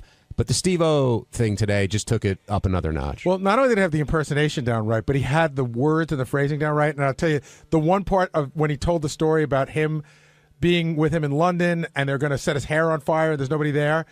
This is one thing that Steve-O does all the time. I go, Steve, please don't do it. He goes, dude, I've done it 1,000,000 times. That's his line. But, of course, he's done it like once or never. Now, I also thought it was interesting, speaking of the London thing, that Jim had the attitude of, not Steve-O isn't a comedian. He understood what Steve-O brings to the table, one in the audience, but also in entertainment. And it seems like other comedians would say, well, he's not a comedian. And there's an attitude that Jim just doesn't have. Yeah, and if you get caught up in that, then you could just play with a bunch of comedians. Maybe not in front of anybody. Now, the interview started with Howard saying that he loves Jim's book because it has it in the bathroom and he refers to it all the time, so he knows it very well. Do you take that as a compliment when someone tells you that they have your book in the bathroom? Absolutely. Yeah, it means they like it. Listen, even if it's in the bathroom and no one reads it, it means they want to read it. And it represents you, like when other people come to your bathroom. That's true. I remember one time we went to Jackie's bathroom and we saw there was a book that was in the bathroom that was the funniest book. It was something, I don't know whether Nancy left it there on purpose, but the book was Coping with an Alcoholic. So when you go to somebody's bathroom, you look at the books and you try to read into what the hell's going on. Of course. Now, Jim is now moving his dad in because his mother was beating up his father. But Jim's relationship with his dad, he's talked about a few times on the show now. I mean, do you know anyone else who takes care of their family, both their parents and their kids, the way that Jim does? He really, when I met him, I just thought he was a funny guy and he's sort of this wild, insane comedian. But from reading the book, and I even talked to him off the air a lot about his dad. He's really one of the most loving people I've ever met.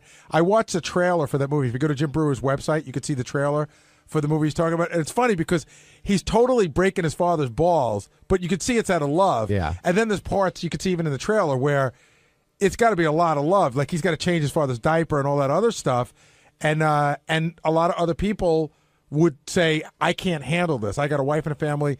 I could put my dad in a place where he could be treated, just as well, but he wants to do it. I mean, along those lines, early in the show, Howard played the clips of Jimmy Kimmel crying when he's talking about Uncle Frank, and Howard's like, I'm just not, I wish I could be that way, but I'm just not that way. And Brewer and his dedication he shows, to his father, and I think Shuley was asking people in the back, like, what could drive Howard to actually cry on the air? The only thing I could think of is like maybe if Robin died, because there's such a close bond between them. I said, if I died, I think Howard would be really sad, but I don't think he would cry. Fred, I don't think he would cry, but I think Robin maybe would make cry. But yeah, it's just not, when he tells those stories about his family, and you see it a lot in even your friends. Now that we're, I'm 50 and I see my friends and their parents, and you see how much of them comes from that. It's just who he is. I remember one time, I think he started to, or you could definitely hear when he announced his divorce, or around that period. Yeah, he almost cried on the 60 Minutes piece when he went to his old neighborhood. Yeah. I don't remember that. That was another one. And there was something else recently that happened in the last year or two where it looked like he was going there. It might have even been when he did an interview.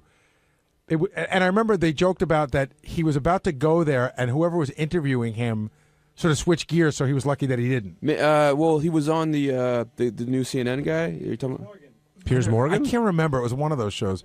And by the way, just to digress for 2 seconds, Uncle Frank on Jimmy's show, one of the nicest guys I ever met. I mean, huge fan of our show, nicest guy in the world. And I said to Howard, like, to me, it's a testament to Jimmy that how awesome it is that you get your own show and you can take your favorite uncle and put him on and put him in sketches and have him be funny. It wasn't like a pity thing that Frank was on. He was funny. No, Jimmy involves a bunch of his family on his show, and you can tell. I know you could put them on because they're in your family. You could put them on because they're entertaining and funny, and Uncle Frank certainly was that. But you could tell how Jimmy feels about his family and the closeness there. Whereas when you hear Howard, I think Howard is extremely close with his father and his mother, even though his dad's very standoffish with certain things emotionally, and his mom, well, his mom's his mom. But I want, unfortunately, and I hope it doesn't happen anytime soon, but his folks are getting older, and if he loses one of them, I think that's going to hit him real hard. I agree. So I said his parents or Robin. I did say when I got interviewed by Shuli, like his parents. But, even watching the trailer from the Brewer movie, like, and I wrote about this in my book. I had the same thing with my father. My father and I, and Jim Brewer says the same thing, we never told each other we loved each other. I never said, Dad, I love you. Well, I probably did, but my father didn't say it back to me. But I never for a second doubted my father's love. It just was, World War II veteran, it's just not his way to say that. And that's just how people can be. What do you remember, like, what your dad would say back when he said, I love you to him? I don't think I said it really to him until he was sick. I might have said it like once. I might have said, hey, Dad, love you. Yeah. And he might have gone, yeah. I don't know, like a grunt. No, or like a grunt. It's just like, it probably made him a little uncomfortable. But you knew the feeling was there. Absolutely. Yeah. It's interesting. Do you tell your dad you love him? Yeah, I do. Yeah. I mean, like my kids and I, we say it all the time. I mean, I almost make it a point to say it to them. Do you kiss them? I do. Where do you kiss them? On the cheek. Okay. It's not to grab a little ass. No, I kiss them on the cheek. They're my kids. Do you say that to your dad? I do. My dad. I love my dad. I'm really close to him. I definitely, and I feel very much loved by him, by both my parents. But it's more something my mom would say back to me than my dad. He's very loving to me and will express loving, but doesn't call me up and say I love you. No, I don't think very many dads do call up their, I don't know how old you are, but we do son kiss and no, but there are moments in life where it may come up. Huh? Of course, I don't think anybody's dad. I don't call my kids up and go, "Hey, I love you." Well, I do but that. There are moments but I do that normally whenever I hang up with my parents. Like, talk to you later. I love you. What does your dad say? Look forward to talking to you on Thursday. That kind of. No, but it's not like an uncomfortable thing. It's just not as much his style to say. I use it as a goodbye. I think I don't know who put up the note, but I think what drove Howard to almost cry was he was talking about his father being how proud he was, and that's really what got to him on the TV interview. I think the thing for Howard too is it sounds like he and his parents are in such a great place right now, but it might not have been the same place 20 or 25 years ago. And again, having been through this, you get to a place where with your parents is the older you get, the more you appreciate certain things and forgive certain things and understand certain things. And once you get there, it makes you closer. Well, Jim certainly loves his mom and dad. He makes that very clear. The other thing he talked about a lot was his religiousness, but he wouldn't call it that. And then he talked about, of course, the maid being possessed by the devil, which we'll get to in a second. But would you consider Jim a religious person? I mean, his wife is one thing. I get the impression Jim was raised in a religious background a lot like I was, but the difference is he's married to someone who's super religious, so he has the religious knowledge, but a lot of the religious wife is rubbing off on him, which doesn't make him religious. But there's a fine line between religious and superstitious. He seems to be a little of both. What did you think of the maid being possessed by the devil? I thought that was amusing. I don't think she really was. Well, Jim does, apparently. Benji? He's sort of fence about that. Does he really think she was possessed? You don't think it was a clear case of possession? Like, I didn't get it, but I think it's cool.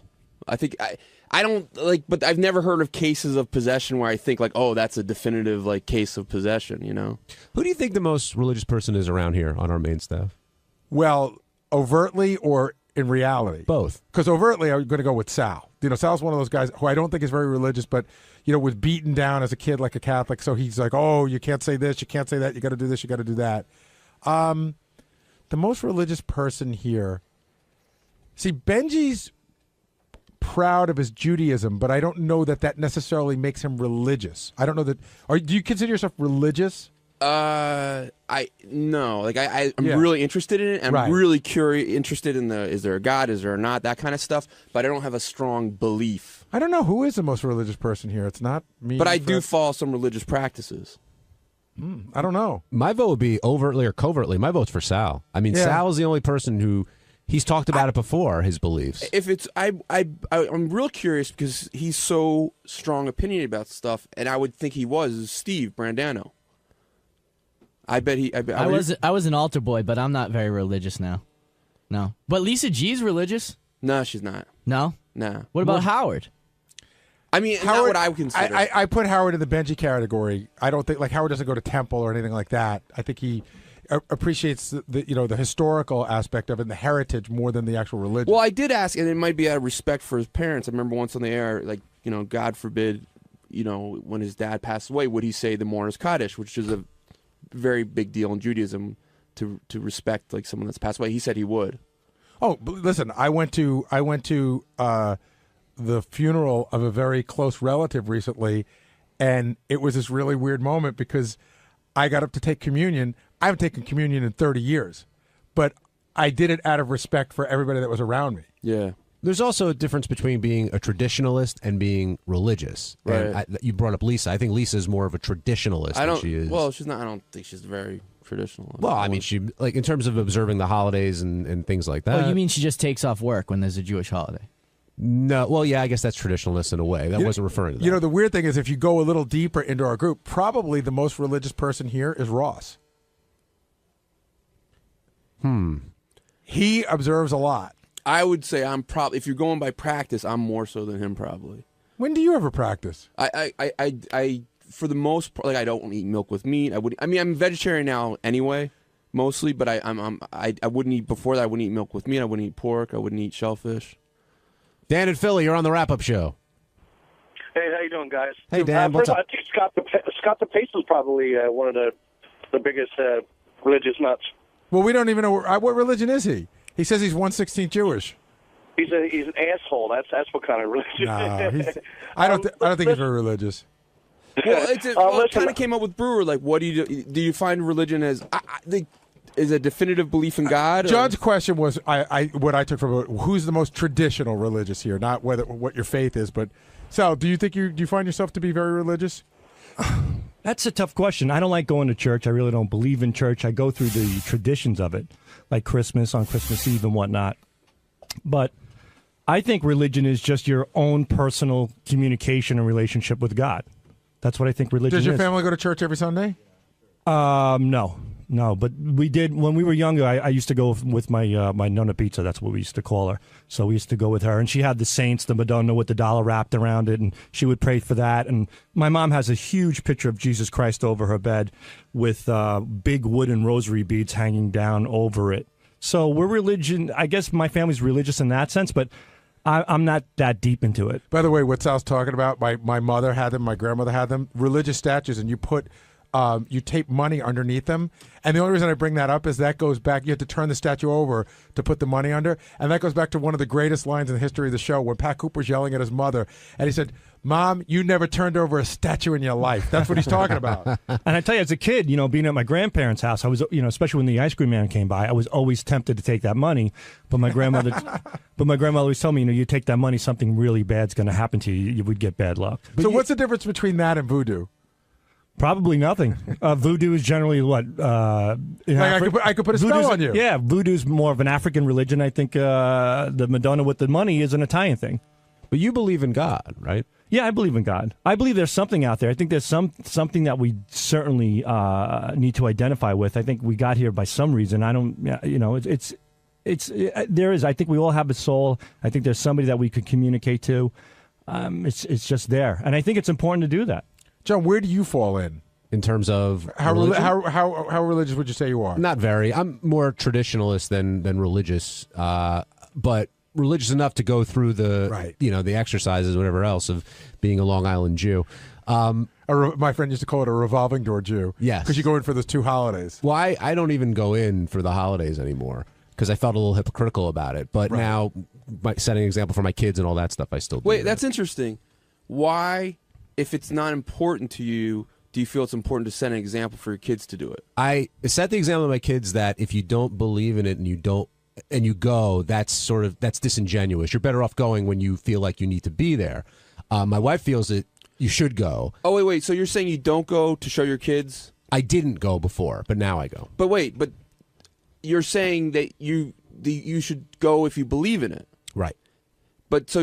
But how's that setting the example for your kids if you don't believe it? Because I made the point for a number of years. Oh, so then, now you and then we all talked about it, and they said it would mean a lot. We if just you like came, your company. Okay. And I said, okay, I'll go. Okay. And complain about it the whole time, which is what a lot of Jews do, actually. The Catholics, too. Don't worry. Yeah, we do, big time.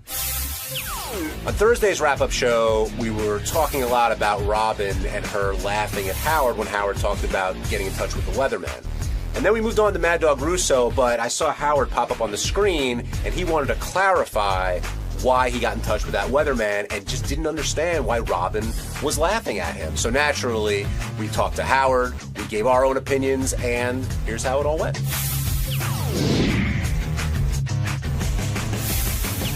Hey guys, thanks for taking my call. Go Blue, John. Go Blue. It really came across on the radio that Howard was pissed off at Robin when she just started laughing, but I cannot blame Robin because I just thought it was really cumbersome the way that Howard was explaining that he had basically his own personal weatherman tweeting to him, and it was hilarious. I was laughing along with Robin, and just it seemed like the weatherman was like maybe wanted to have some kind of contact with Howard and Beth, that he had this inside track that he was giving inside information, which was all known to publicly anyways. But it was really funny, and I think like Howard said, after he put it in perspective with Mike, met with Mad Dog and Mike, and so that it should be water on the bridge and not taken with a grain of salt. I think the thing that pushed it over the edge wasn't Robin's initial laughing. It was her continued laughing. Uncontrollable laughing. And later uncontrollable laughing. And then you heard Howard's voice turn and explain, what was going on with the weatherman. I also thought it was interesting. It's one of the handful of times I can remember tension like that between Robin and Howard, at least that I was aware of it. First of all, Robin has a personal captain, so I don't know why she's yelling at Howard for having a personal weatherman. But I also think, again, the way Howard told the story today makes a lot of sense. It was somebody that Beth followed on Twitter, so they became Twitter friends. In the age of Twitter, you become quote-unquote friendly with people a lot easier. Like, I became friendly with ESPN's Matthew Berry on Twitter, and I sometimes email him for fantasy, news or updates or something. And I don't consider him my personal fantasy guru. I don't think Robin would laugh if I said, "Oh, I emailed this guy for fantasy stuff." So I don't know why it's so funny. No, actually, I think they were actually already friends. Right. And what Howard said, they were friends before. He said, "Oh, hey, follow my Twitter. It's good for me to follow." Right. If you were friends with a guy who was a weatherman and there was a big thing going on, you thought you might have you had to evacuate, as for instance, and you might have information an hour early. Why wouldn't you take it? I've called the Yankees before because I have some friends that work over there, and they're always monitoring the weather for games. I can see Robin's point of view a little bit because it's a little bit like you're like, okay, come on, I know what you're saying on TV, but tell me the truth, like what's really going on, right? Like they're doing, but I can see like that you really do like, okay, I'm specifically like right here, what do you think? I would ask, wouldn't you? Yes. Brian in Ohio, you're on the wrap-up show. Hey guys, you guys just talked about exactly what I was going to say, but I just thought it was so ridiculous that, didn't you guys notice that Howard changed his story as Robin kept laughing? And it got from, we wanted to know what the weather was like, so we called Sam Champion, and then it was, wait a minute, we didn't call him, he called us. It wasn't Sam Champion, but go ahead. Oh, I'm sorry, it's it was somebody else. I can't remember. John Bolaris. Anyway, but didn't you notice that it changed to, okay, we just ended up following him on Twitter, and that's how we found out? No, that's not what they said. He said the way the whole conversation started was this guy, was it Bolaris, John Bolaris? I guess he's friends with Beth and Howard, and he said to Beth, oh, can you follow me on Twitter? Like maybe he called her up, said, because I'm doing all these hurricane updates on it. Okay, I don't know. It just seemed like his story started changing the more uncomfortable he got, and that made for such great radio. I was dying. There's not one person in this room that if they weren't friends with a weatherman wouldn't call him for a little person. Like, it makes total sense. I don't think it's crazy. And Benji, when you're saying like, tell me something that I should know, I don't think it's that. But what if a guy's not going to be on the air for 2 hours? Yeah. And if he's sitting in front of it right now and he goes, I'm going to go on the air in an hour. This is what I'm going to say, but I'm telling you early. So if you have to evacuate, here's a way to get out early. I think. Listen, it was the most fascinating thing. If you lived in the East Coast going on, it's interesting. It was an interesting Every thing to channel on TV had constant. You couldn't watch anything else but storm coverage. Yeah, but you don't know. So I got to tell you, some of those people I don't trust. They're lying. The weathermen are lying to you. No, I think in my mind, and I know I'm crazy for saying this, some weathermen are better than others, but they're probably all the same. And I also think, if I had a friend that was a weatherman and I called him, what I would be hoping to hear is, look, dude, the storm looks like it's going away. We're still hyping it up for the ratings, but don't worry so much about it. Like, that's what I'm looking for. Here's my thinking. Like, I think Sam Champion is very believable. The reason is he's been on the air for 20 years. If he sucked as a weatherman, they would have fired him already. So he must know what he's talking about. So and what I'm saying is ridiculous. Dr. Frank Field was your guy. Absolutely. Yeah. Growing up, Dr. Frank Field was a legend. All right. Howard, is that you? Yeah, it's me. Hey, how you doing? All right. Hey, first of all, I'm calling in because I'm listening to the discussion about John Boleros, the weatherman, and people are saying I changed my story. The story is very simple, and I want a chance to clarify this because I still think Robin's laughter was inappropriate. Here's what happened. We know John. John lives in our area. He knows where we live. We were being told to evacuate. I said to Beth, I think it's ridiculous. Based on the weather information I'm getting, I think we should stay where we are.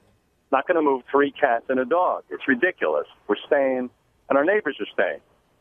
So I told her that. She's friends with John and said that she was talking to John and said, oh, we're staying. He said, hey, can I speak to you guys about that because I want to tell you something. He called and said, or Beth called him, I don't remember which it was.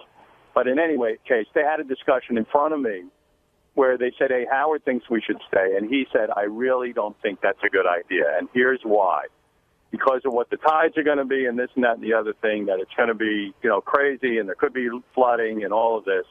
And so he advised us that my decision was not accurate, that it probably should leave.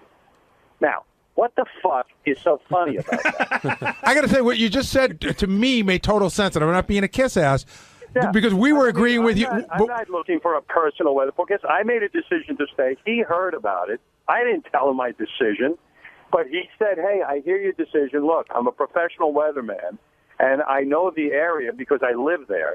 And I'm telling you, it could potentially be a lot worse than you're imagining.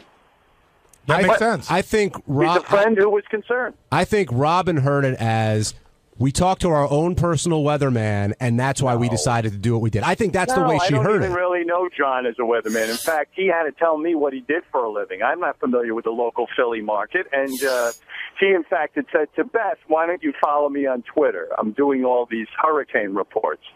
And so she's a friend, and she said, I'll follow him on Twitter. So I don't know. I mean, listen. Why would that be funny? I think Robin laughed way too long. Yes. And I didn't understand it. I'm not angry with her. Would it be fair to say you were irritated? Hold on a second. Ronnie and I are about to die.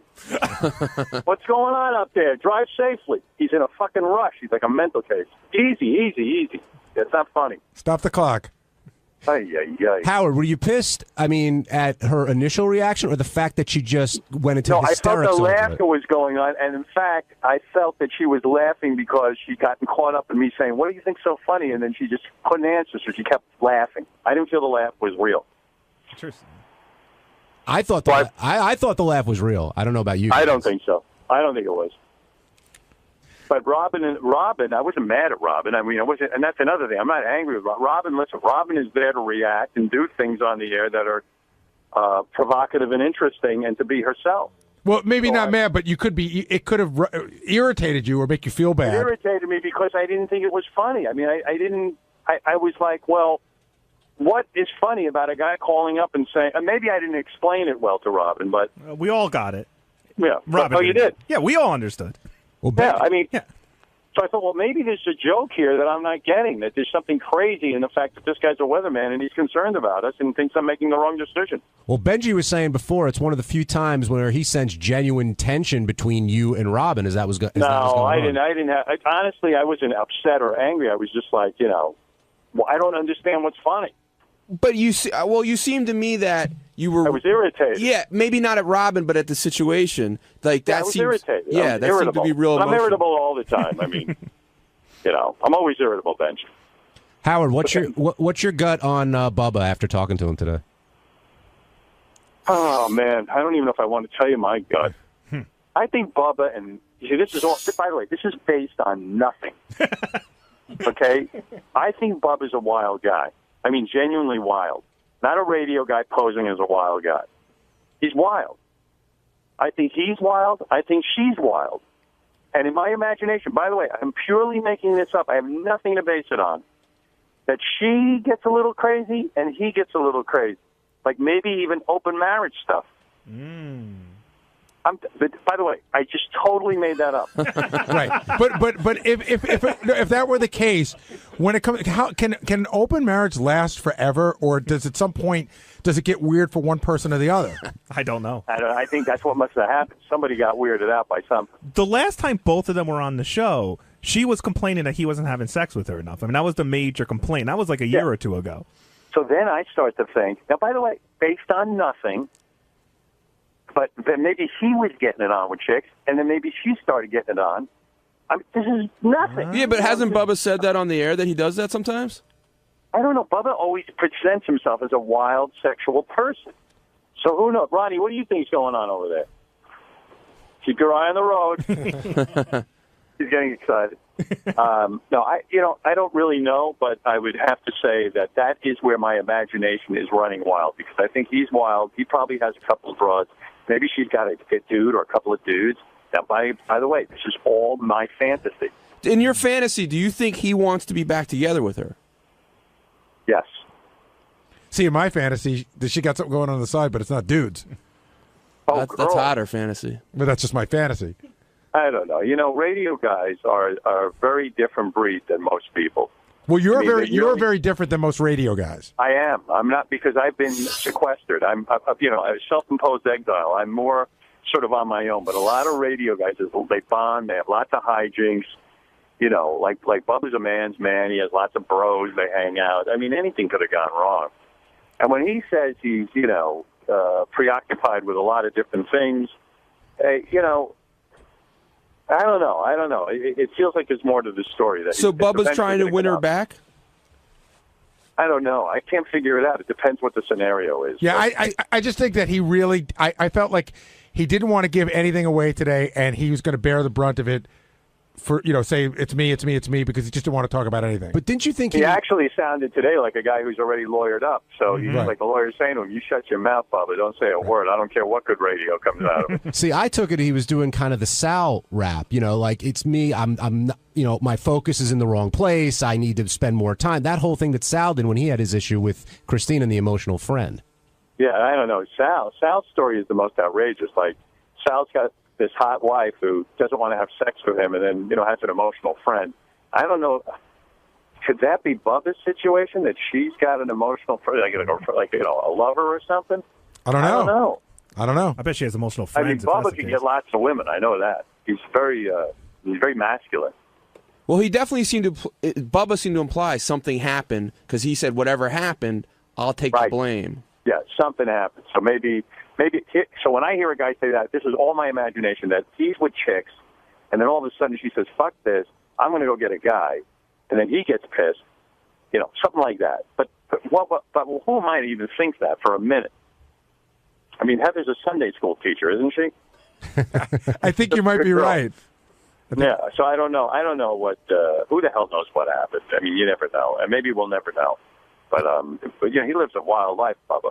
And he was also torn with I know what makes good radio, Howard, but I don't want to answer your question. Yet if I don't answer it, then I'm not going to make great radio for you. That's why I think he's a guy who's already gotten a lawyer. Interesting. Lawyers tell you to shut your mouth, because then when it comes to a settlement, they'll whip out those phone conversations with me. That's true. I've seen many a conversation be subpoenaed. Or it could be that he really wants her back and he doesn't want to screw it up. Could be What do that. you think? It could be that too. I think this deal is done. Yeah, I think more of what you said. A guy who lawyered up, who's got to get his ducks in a row, and doesn't want to say anything to fuck that up.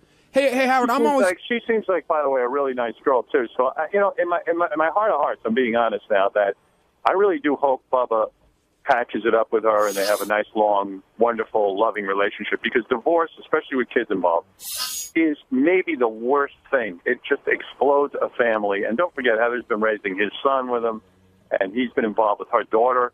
So, it's just the worst thing in the world. And also, you really do. I don't think people value their marriages enough. Like, when you have someone who really has your back and things are going great, it can really be the most valuable relationship, ever in your whole life. There's nothing more valuable than that. So I hope they work it, because I like Bubba and I'd like to see him have some peace in his life. Howard, I'm curious, like, if if you talk to Bubba off the air, does that make it really hard for you then to discuss it on the air because now you know something? Yes, I don't want to know anything. I'd rather sit here with you guys and be in the dark and make my conjecture. You know, it's so funny. We just had a guest offer to us today, and the guest wanted 10 minutes alone with Howard before they came on the air. I was like, I'm not interested in that. No, I won't do that. That would be worse than anything. Yes, I agree. Yeah, because then what's the point? Whatever that guest was going to tell me, and I'm not going to mention her name, but if that guest had something to tell me in private, that's the whole time I'm interviewing them. I'm going to be thinking about that. I'm going to go. I know I'm going to ask her about it. So are you still going to reach out to Bubba, or are you going to avoid that because this is kind of a fun issue to talk about? No, I will reach out to Bubba actually. Although from what I hear, you can't even get in touch with Bubba. He's a top secret guy. But Howard said to Bubba point blank today, he's like, I'll tell you it off the air. And Howard's like, no, I don't care. You know, I want to hear it now. I would actually be worried if he told me off the air anything confidential, because if I accident, people tell me so many things, and I'm on the air doing a free association on the air, 4 or 5 hours sometimes, that sometimes I forget what I'm not supposed to say. Howard, that's funny because it was like 2 weeks ago. I told you something during the break, and I said, not for the air. And luckily it wasn't a big thing, and you came back and you said it, and John Hines started laughing. He goes, didn't you just say to Howard during the break, not for the air? And then you said it. Let me tell you something. I have no memory. I have no idea that I'm not supposed to say that on the air. I'm not doing it to defy anyone or to mess anyone up. I literally do not. When you're on the air, when I'm on the air, I swear to you this is true. I listen to the replays because I don't even know what I said. I don't know half the time what I'm saying. I don't remember it. It's not a scripted program. So, it's like just coming out of me. I'm almost listening to the show as it's happening. It's not, how much time would I have to sit there and really analyze what I'm saying? I don't have any. Howard, one last question, then I'll let you go. Was Steve Leeds waiting outside your door when you left today? No. Steve wasn't. I love Steve. Steve's a good man, but waiting outside my door is really uncomfortable because if you listen to a conversation. And if you listen to the show, which he does every day, that's like on the the 10 Commandments of things not to do. People don't believe that applies when it comes to them. That's true. I swear to you. Remember we were saying on the air how Tim always gets me right after the show? Uh-huh. Tim came up to me today, and he goes, "You're not angry with me?" I go, "Of course not." He goes, I have to come up to you after the show." And I go, "You do?" He goes, "Well, I have things I want to say, and I don't care. I can't wait." But I go, "Tim," and I got uncomfortable. I said, "Well, yeah, of course, It's like Tim doesn't think it applies to him. No matter how many times have we had this discussion with Tim? A lot. Yeah, we just say, "Tim, look, I'll deal with you all day. When it comes to our radio channels, I'm there 24/7 for you." I said, "All I need is a half hour after the show to unwind, where you don't lay everything on me, because my opinion is useless after the show. I'm fried. I just need 20 minutes to meditate, and then I can meet with you." But he doesn't believe it applies to him. He thinks I'm kidding. Does that apply to him being in the studio as well, Gary? No comment. About you? When have I ever said that to you? No. I said, does that apply to Tim being in the studio during the breaks? Yeah. Well, we've told Tim that. We said, "Tim, there's no need for you to be in the studio." He goes, "No, I need to be there to hear what's going on." Do you know that there's some days, we have such limited time during the commercial breaks, that there's some days that I sprint in front of Tim as he's going in to get to you before he does? Tim's a pisser. We're walking out today, and there's like 500 people in the hallway. It's serious. And like that whole thing is like so annoying because you want to just get out, and people get excited to see me, and they want to talk and stuff. So under my breath, I go, "Oh no," because I open up the door and I see it. Tim goes, "Do you not want to go out this way?" I go, No, I'm going to go out. I go, "But Tim, do you have to walk in front of me? You're going so slow. If I could just move quickly here, I can get through this. You're blocking me." It's like you got to move out of my way. Oh man. So but I love Tim. Listen, let me tell you about Tim. There isn't a better guy on the planet who could be the program director of these channels. First of all, I'm nuts. He deals with me beautifully. He manages the place fantastically. People actually like him, and he works his ass off. I couldn't be more grateful for him. So the idea that Tim bothers me right after the show sometimes. In a way, I like his exuberance too. You know what I mean? It's sort of a mixed bag because if he wasn't that exuberant, he wouldn't be that good as a program manager. I really do mean that. We all love Tim. We do. No, Tim's a great guy. He really is, and he works so hard for us, and he really is the man. He's the man. He's the man. All right, Howard, I'll let you go. Thanks for clearing up. I hope you feel like you cleared up the whole weatherman. I feel I did. I feel I needed to defend myself. And never let a woman who has her own private captain make fun of you for having a private. I heard that point. I like that point. Thank you.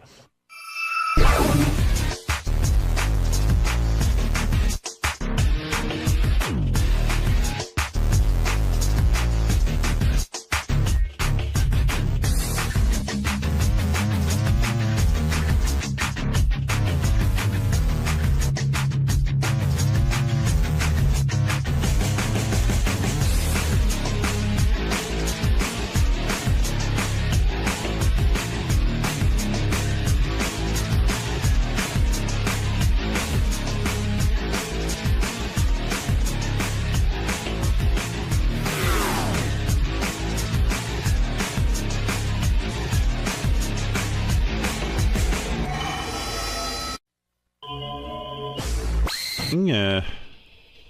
Well, we've been gone for 2 weeks, so there's certainly a lot to talk about, but I can't really think of what that is. I mean, a lot went on in that 2 weeks. You know, we had an earthquake, we had a hurricane, there was a lot of weather stuff going on.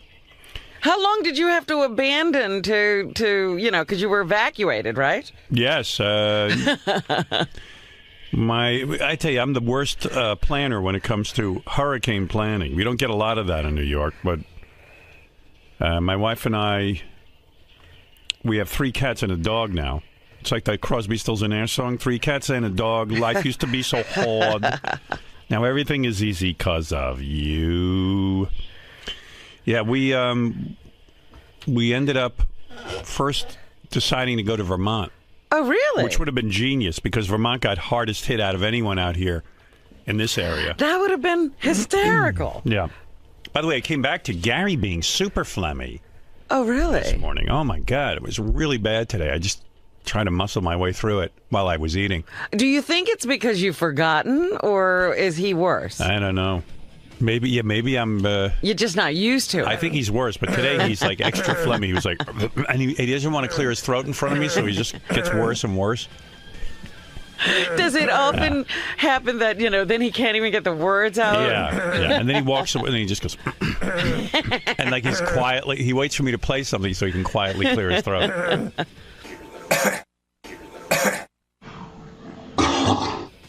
I don't think he unloads till he's here. I think he builds it all up for 2 weeks and then lets me have it. I'm fine now. Now you're fine. Yeah, it's just it's that thing. It's a 20 minutes of you staring at me and me knowing this is coming. I didn't stare at you. Oh, I know that you know. I looked away. You and I have this unspoken thing going on about it that's so fucking weird. And I know that you're going to do this, and it makes me crazy. I'm fine now. There's no phlegm in my voice now. Nothing. I know. But he gets in front of me, and he goes... So this is psychological now. Every time he sees you, he gets phlegmy. Some people have psychological problems, and they turn to drinking, or they hallucinate. He just gets phlegm in his throat. I wonder if John Hine and JD noticed. They're in on it. Do you all look at each other? No, I've given up. I just try not to throw up while I'm eating. Did you notice it today being really bad, JD? I didn't notice it in here, but I was like finishing putting stuff on my wall, and I heard Gary come out of the studio and go, yeah, it's disgusting. Oh, my God. Oh, my goodness. So he has to really get it out once he leaves the room. Yeah, listen, that happens to me too while I'm on the air. I mean, it's natural to have something like that happen, but what I can't leave. If he could just walk out of the room and clear himself. But then he'd never get to talk you want me to keep doing that? You want me to stop in the middle of something and go out and clear my throat? I think so, yeah. I think I do. Okay, because that's what I'm going to do. All right. And you just have to deal with it, It's so disgusting. I don't know. What can I tell you? So, welcome back. Yeah. Well, anyway, getting back to this hurricane thing, I might as well tell you what happened. So, you were talking about being a bad planner. Yeah, so we wanted to get there was danger of flooding where we are, so we wanted to get the cats and the dog. First, we were going to go to Vermont, just my wife and I. And you were going to leave the cats and the dog. Yeah, and she goes, so I don't feel right leaving the cats and the dog. I go, they'll be fine. Because I knew the hurricane was going to be downgraded. I just did, but then I couldn't guarantee her that it would be. So then all of a sudden, I'm like 10 minutes from leaving for Vermont, and I realize I check the weather forecast again, and they're saying that Vermont is in the trajectory of the hurricane. Right, you're moving right into the hurricane. I go, what am I doing? I'm going to drive 5, 6, 7 hours to Vermont to be in the hurricane. To be in a worse spot? Where am I going to go? I wanted to go to my parents' house, but then I knew that would be a disaster because my mother doesn't like pets in the house. She doesn't like the dog or the cat. She likes animals, she claims, but she doesn't like them in her house. My whole life growing up, she likes them in a zoo. Yeah, I wanted some sort of pet, and she would go, listen, animals are not meant to be in the house. Oh, dear. So I knew if I brought, she'd be miserable. I said to Beth, my animals all spend time in North Shore Animal League for the most part. I said, they were in cages. Can't we put them in a cage in my parents' house for 24 hours? So we're thinking that through. Like maybe if there's ever another hurricane, we would at least have a place to go and get one of those huge cages, And so for 24 hours, they're in a cage. But Long Island was going to be in the hurricane. Yeah, but they weren't hired. evacuated. Yeah, they were hired. So I didn't know what to do. So Beth said, let's go to my parents in Pittsburgh. So now I'm going to Pittsburgh.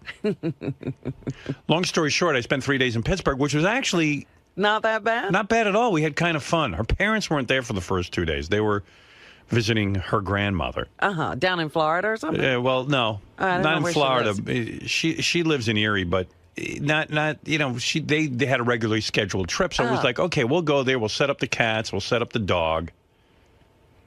The whole idea was to get all set up. And we did.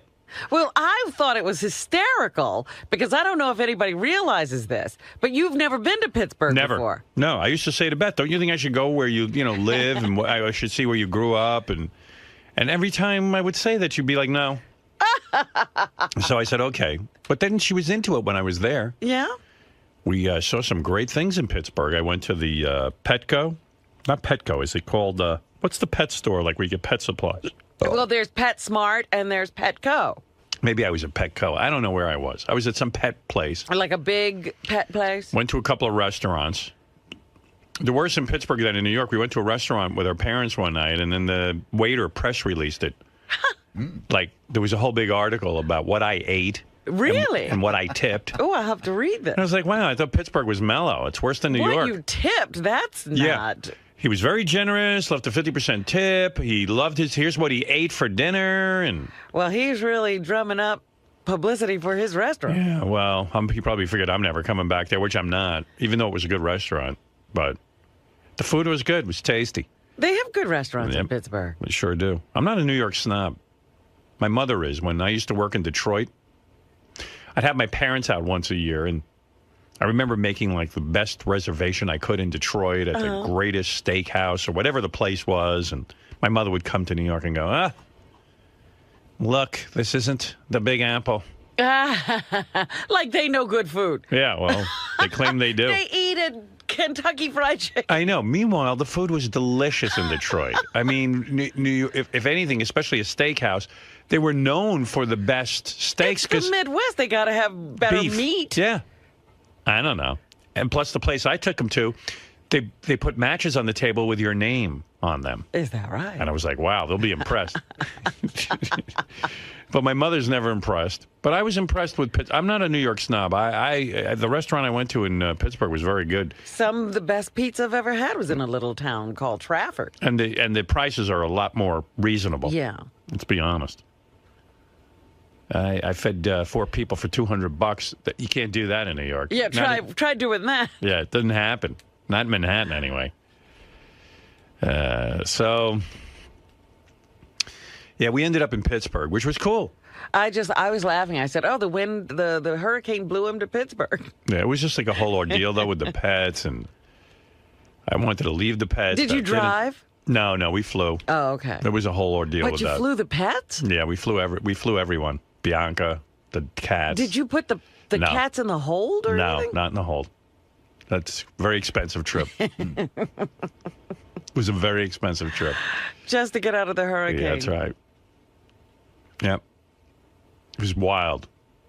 I said, how come I have to go to Pittsburgh? Other people are, I should have taken the space shuttle to the moon. It seemed like the only reasonable place to go. Well, actually, Pittsburgh was completely out of the path. Oh, yeah. We had sunshine the whole time. Yeah. You would have thought I was in Miami. Hey, listen, if it was Beth and me, just the two of us, I would have gone out to Miami Beach if I was going to go somewhere cool, and have a couple of days in the sun and have some fun. Sure, but you had the cats and the dog. Yeah, so we had to go to a place that was pet-friendly, and that's Beth's parents' place. So we went, and we had a good time. We got there, and we set up the house because her parents weren't home, which was a good thing because it was kind of crazy when we got there. Yeah. Yeah, we realized we didn't pack kitty litter, and Beth was waving down cars, asking people if they owned a cat. Don't ask.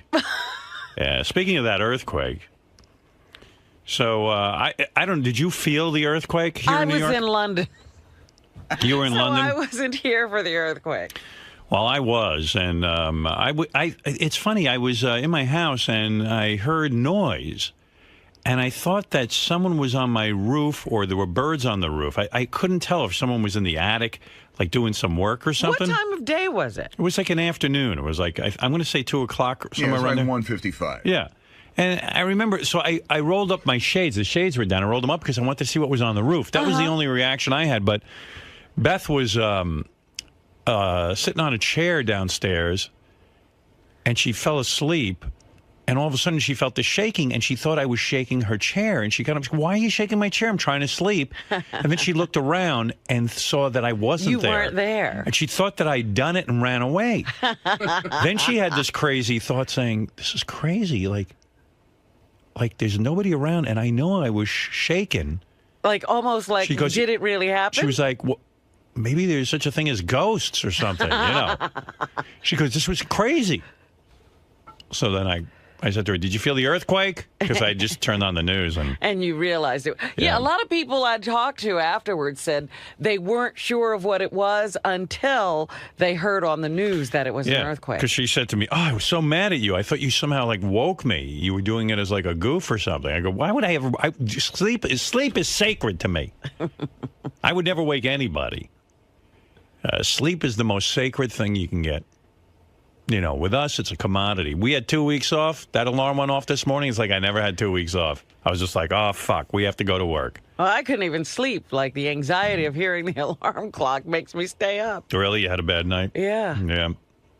Oh, man. Too much. Let's say hello to a few people. It's been a while since we've... But so your house went through the earthquake, no problem. I mean, the earthquake, no problem. Hurricane, no problem. No problem. And remember I told you my good friend John Keene fixed my parents' house? Uh-huh. Remember I said they were getting water in their basement? Yeah. Well, he came over and with his guys, and I don't know what the hell they did. But no water? So when the hurricane, I was like, oh, if my parents get water, because now it's like, now it's my responsibility. Because you've been called. Yeah. Howard, we have tremendous water. I would never call, but... Do you know someone who might help us? So, I took over. I said, you know what? Leave it to me. I'm going to get on this. And then I'm the hero. I come in with John, and... He fixes it. And he fixes it. That's that. But if there had been water... Your name... Oh. It would be Mud. Well, yeah, but they know enough not to say, oh, it's your fault, but they would, I know how they think.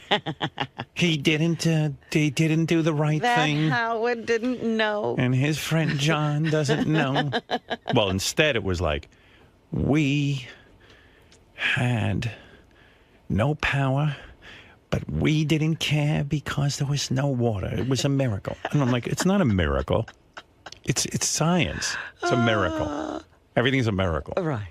You don't know. Everyone told us it couldn't be done, and these plumbers would come and they'd fix it, and then the next time there'd be more water. Well, this is terrific what was done. How much did John charge you? What? How? This is amazing that there was no water. So now I'm so glad. Right. That it worked out. You're a hero. Yeah. Oh, I was. Thank God. You don't know the trepidation, the agita, the incredible stress I go through, because everything becomes my problem in my family. But I think you also take it on like I you do. must. My psychiatrist says I shouldn't solve anything. Says Well, even they if can get you, along fine. Even if you try to have a solution for them, don't take it on like if this doesn't work, all hell will break loose. Yeah, well, it does, though. And I'm bad mouth. And I live in fear of the bad mouth. His friend didn't fix it. I mean, That's John. After all, now we have to go back to square one. I don't want to hear it. But they lost power. How long were they without power? They didn't care because they didn't have any water in their basement. Well, I just remember the time they sat in there in the freezing cold for the longest. Oh, my God. Yeah, they lost power, but it came on like in 2 days. Baba Booey didn't have power till Friday. It was like almost a week. Wow. Yeah. Oh, yeah. That was unbelievable when my mother lost power in the winter and had no heat. Yeah. Howard, a terrible thing has happened. What is it, Mom? We haven't had power for days. Your father and I are freezing. We haven't had heat. We're wrapped in blankets. We're freezing. Well, Mom, why the fuck didn't you go to like the Garden City Hotel? What? We don't want to leave if we want to see if the power comes back on. How would we know? And you're right. I should have hung up the phone and just said, are you guys insane? They're waiting for the power, but they're freezing. Just go to a fucking hotel. Right. Or somewhere where there's power. No. I said, well, why don't you come to me? We didn't want to bother you. They don't want to leave their house. So I said, come to me. Then my mother shows up. I sent the car for them. The car had heat. My mother's in the car for 2.5 hours with the heat on. But she goes wrapped up in like a coat and blanket and won't take her coat because she has to show me. That's right. She still wants you to know how she was wrapped up. I'm freezing. I go, wasn't there heat in the car? Well, yes, but I'm chilled to the bone. So they were in my house, which was up to like 100 degrees. And I served them lunch. Halfway during lunch, my mother took off her coat. Wow. Yeah. And I served them soup, tomato soup. Finally thawed. And grilled cheese sandwiches and everything. And she finally took it off. And she had a scowl on her face. She was miserable. And then every minute afterwards, the phone call started to her neighbor. Is the power on, Gail? I go, Mom, why don't you relax? You're here. Yeah, you don't Spend have a few to go days. anywhere in a hurry. Oh, they called every half hour. Is the power on yet? Poor Gail, because she's just being reminded that she has no power. Then when the power came on, Ben! What? The power is on. Gail says the power is on. And so they got to make a beeline out of there? Maybe you ought to wait a while because it's still going to take time for your heat to come on. Ben, we have to go.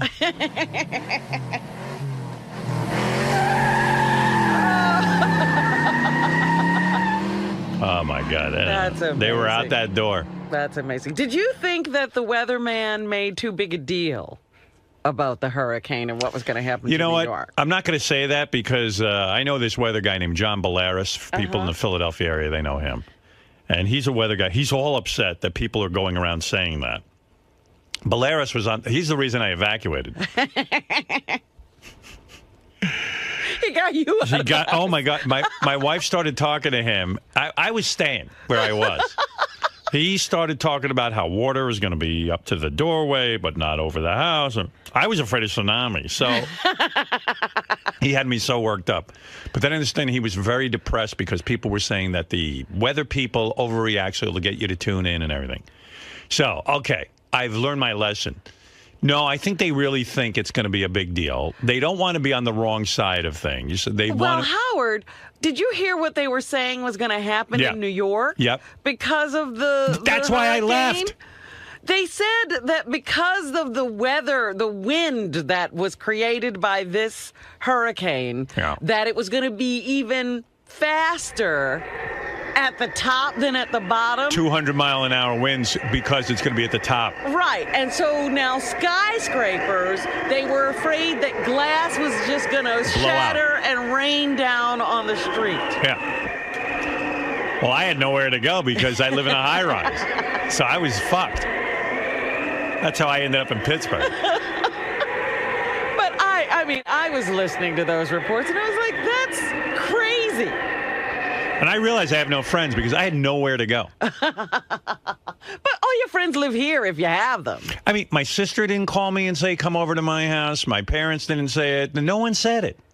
Well, they probably assume that you're Everyone assumes. care of. Yeah. Everyone assumes I'm taken care of. But no, I'm not taken care of. I'm on my own. It's like the Wild fucking West. It's unbelievable. I just thought that was a little bit dramatic, some of the explanations or descriptions of what could happen. Yeah. I thought that was a little bit dramatic. So much so that Dennis, Captain Dennis, he took my boats out of the water. Well, he had to. Put plywood up. Well, it was scary. I mean, they were scaring us. And I never watched the weather. All of a sudden, I'm on some channel with full-time weather. Right, and you're on the Weather Channel. I'm on the Weather Channel. In Pittsburgh, I'm sitting there watching it. The storm.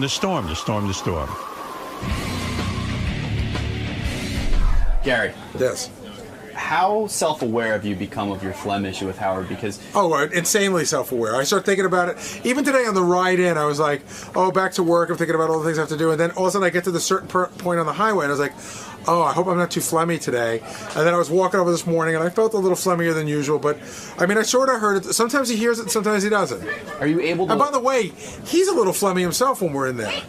Can this be attributed just to the fact that it's the morning and you're a little bit congested just naturally from waking up? Because you don't smoke anymore.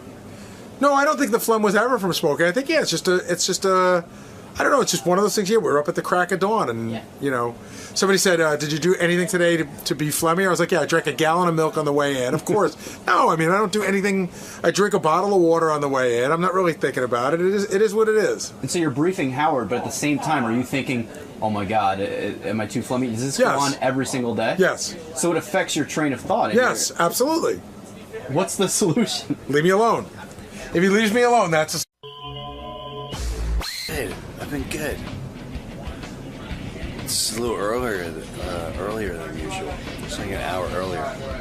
So, I'm not really prepared for today, so... He's my favorite. I feel better now. Who let you in, damn it? What's going on, brother? How are you? All right, where have you been? I traveled the world this year. Did you? Yeah, I did. Family, kids, all over Europe. Wow, nice. Yeah, it's good. That's cool. It's good to see you, man. You too. You look good. Yeah, you too. Yeah? You're lying. Jim, so you've got the new autobiography, or the paperback version. Is that what? Oh, yeah. The paperback version. I'm really promoting my movie more than me. That's all I care about. That's the movie I made my dad. What's which I know he would like. It's called More Than Me. That's what I'm really here for. And Howard loves stories about your dad. Yeah. We're going to start off with that. He's going to start living in my house this week. And I'm shoving my mom into a home. Hey, Jimmy Brewer is here. Jim, of course, used to be on Saturday Night Live. Then he left there. What did he do since then? I don't know. Stand up. He did a radio show. Show here. He's got a career. Hello. Listen. He's been in some movies. Look at him. Here's his theme music, by the way. Jim Brewer's theme music. Yeah, look at you. That's my wake up. Why weren't you a rock star? I don't understand. I should have. I dropped the ball. I really did drop the ball. You did. You're a good singer. I'm decent. I started bringing out little rock star stuff recently. You play guitar, right? No. You don't? Why don't you take a few lessons? It can't be that hard. I did. It's a disaster. You ever see some of the idiots who play guitar? I mean, they're almost retarded. And so certainly you're a bright guy. You could play guitar. I could play a mean air guitar. You're very good at that. I've seen you. Yeah. I could do this. And mine is different because I stick my pinky. Nobody does that. I was seeing here that Jim Brewer's paperback is out. The version of his hardcover book is now in paperback. Yeah. I'm Not High. And it's funny. It's the one book I read over and over again, like the Bible, because it sits next to my toilet. Which is a good spot. It's really weird. It sits there, and every time I'm sitting there, I take out Brewer's book. and I'm like on my third time reading it. And I know every story. I know about Chris Farley. I know about your wife, what a miracle it was, blah, blah, blah. Yeah. All the good stuff, It's unbelievable. I know about his connection with his father and his mother. What's going on with your dad?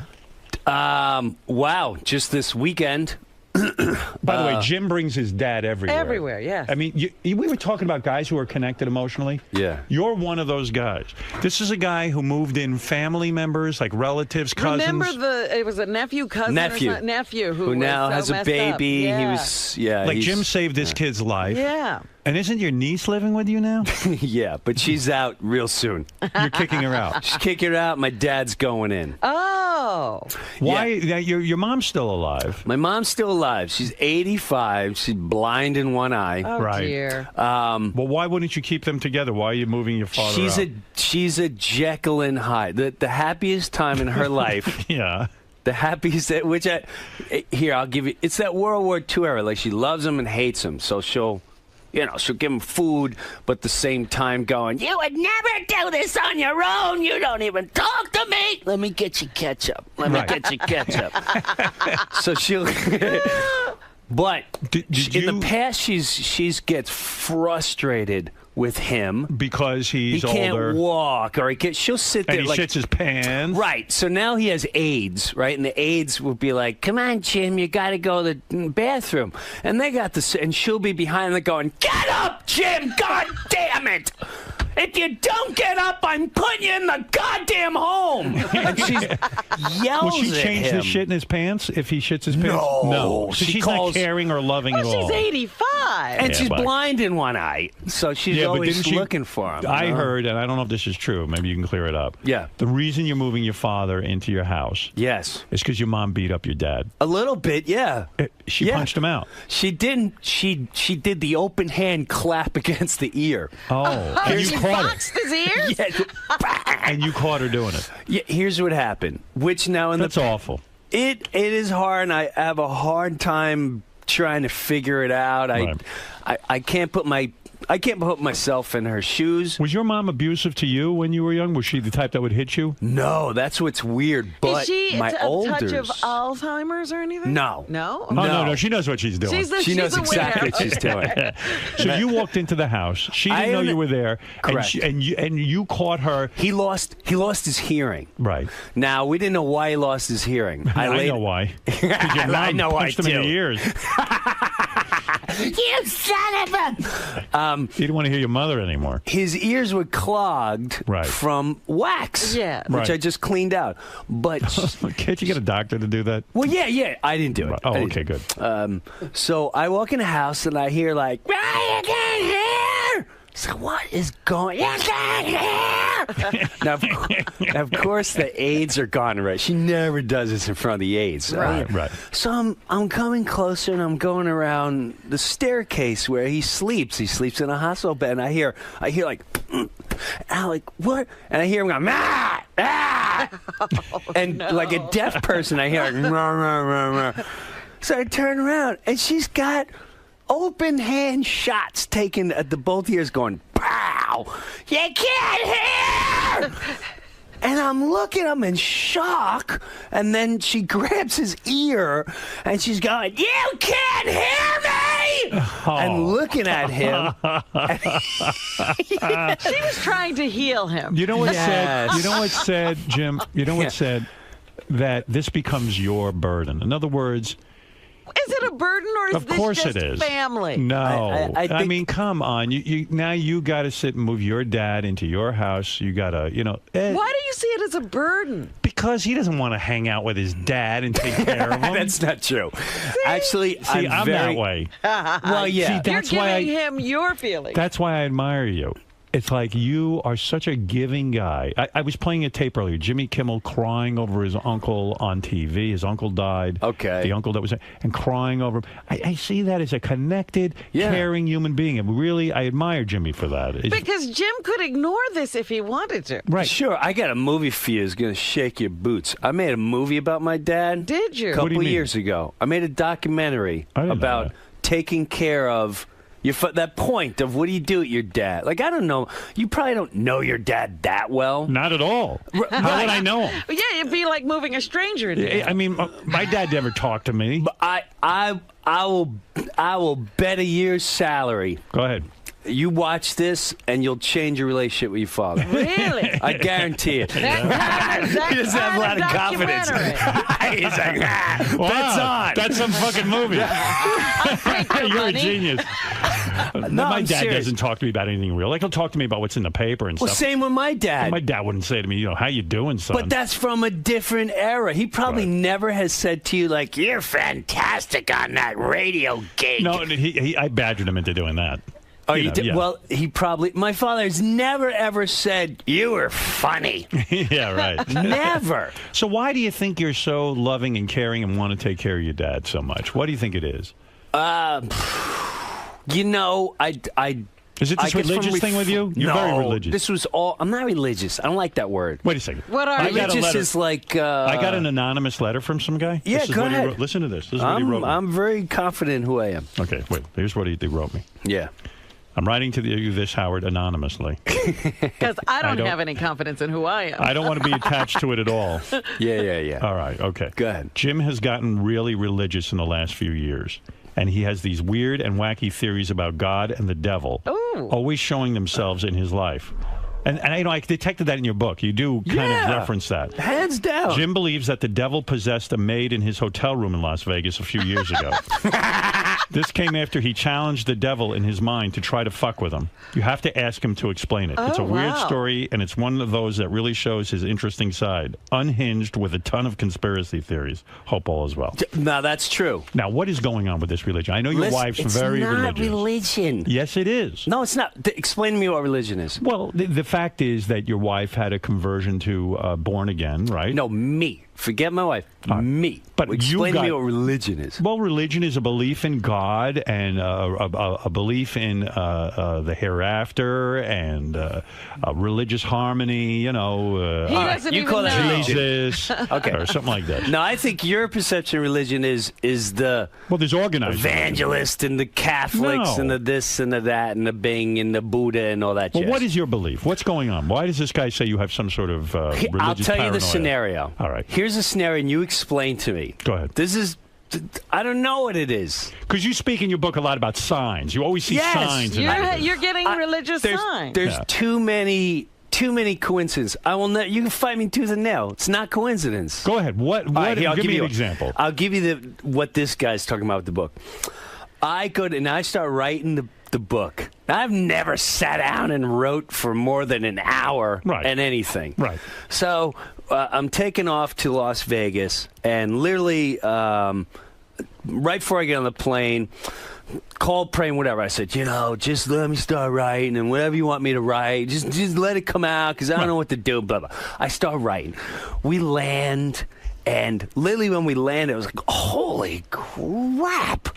I wrote like 20-something pages. This is sick. Right. So I show my wife, and she's like, wow, I can't believe you wrote that much, blah, blah, blah. Right. We get to the hotel, and I'm writing, everything's cool. We're at the Caesars. I'm really into this writing now. Yeah. So I wrote in this freaking notebook, and now they put me in this ridiculous suite. Beautiful suite. Not so. Right. Like what you see in the movie Hangover. Right. He's like, oh my God, I'm only doing one set, and this is what they give me. It's great. Right. So now, I'm just going to tell you exactly what happened. Tell me. And now this is no drugs involved. That's the scary part. I plaster myself against the window. Right? Okay. Yeah. And I go, I'm in the devil's den. And I go, I'm going to... Wait a minute. Yeah. I go, I'm here... And this book is going to help people see life differently. And there's nothing you can do about it. You can't stop me anymore. You challenge the devil. You're talking to the devil. Hands down. Right. I said, I'm in your house. Right. Infiltrating. Right. Dun, dun, dun, dun, dun, dun, dun. So you feel your book was a direct fuck you to the devil. Absolutely. But I take the book, right? This is when it gets loony. I take the book and I put it on the table next to the window. Go ahead. Okay? Now, I leave it there. I go, leave it right here. Now my wife's doing her hair or whatever. So I leave the book there, and now I start walking away, and I start going, wow, maybe that was stupid. Maybe. Yeah, because the devil might steal the book. This is how crazy I'm getting now. Well, this is crazy, yeah. I'm going, oh no, I should have never done that. Right. So I take the book and I'm looking for hiding spots. I go in the bedroom and I'm gonna shove it on. The devil will never find it in my because you're drawer. afraid at that point that the devil will steal your book. Yeah, I just messed with a force or something. Oh, Something's okay. messing with my Something head. could happen. Absolutely. Come here, I'm gonna lock you up.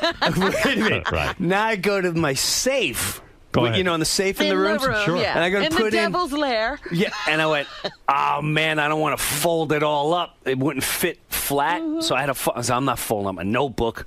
So I said, you know what? This is so stupid. Of course. I'm running around like a maniac, worrying about some force that may take my. You can't. It's so stupid. So I walk to the table. I go, just leave the book, please. And I walk out. Now, I go downstairs and, you know, I see Jerry Seinfeld, I see Chris Rock. Hey, what are you doing? Where's your show, man? I said, oh, in 2 minutes. Hey, I'm going to go with Jerry who is selling out arenas. Enjoy your 400-seater. Right. Does that make you nervous when Jerry Seinfeld and Chris Rock are going to come to your show? No, they weren't coming to the show. Oh, they weren't? No, they were just in the hallway and everyone was maybe coming. they would come. All right. No, and the whole time I'm embarrassed because my wife's in the nail salon waiting for me to do a pedicure. And I'm like, I'm not telling anyone. I'm just waiting for my wife. Right. Get a pedicure? Oh, man. Why don't you get a pedicure? So, did they see you getting a pedicure? No, but they saw me going in because she came out. She's like, "What are you waiting for?" I see you're busy. So go in there. Now we're finished up, and I'm gonna go. We go back to the room. All right. The book's gone. I go to the room, and the maid is outside the door. And the maid, I swear to God, maybe she was up all night, whatever. She looked evil. There's Possessed. She just looked. She had really dark, creepy. She gave me a weird vibe. Did she have horns? No, she had a little tail. She had a little tail. They can remove that. Yeah. So I go in the room, and she immediately started apologizing. So, sorry. So what's the matter? Candy, I get you candy. What? What are you talking about? It's a festival, so they give you a basket with candy and all this jazz. And so she comes back candy, and I took candy. I said, no, don't worry about it. Hey, you know what? I'm gonna get fat. You did me a favor. You did me a favor. No big deal. Right. We walk in. My wife says she's going to take a shower, and the maid heads down the hall. I instantly go, oh my God, let me check on the notebook. I go to the notebook. It's there. So everything's cool. Right. Devil didn't get it. Piece of cake. Now I'm like, well, I really was a lunatic before. Right.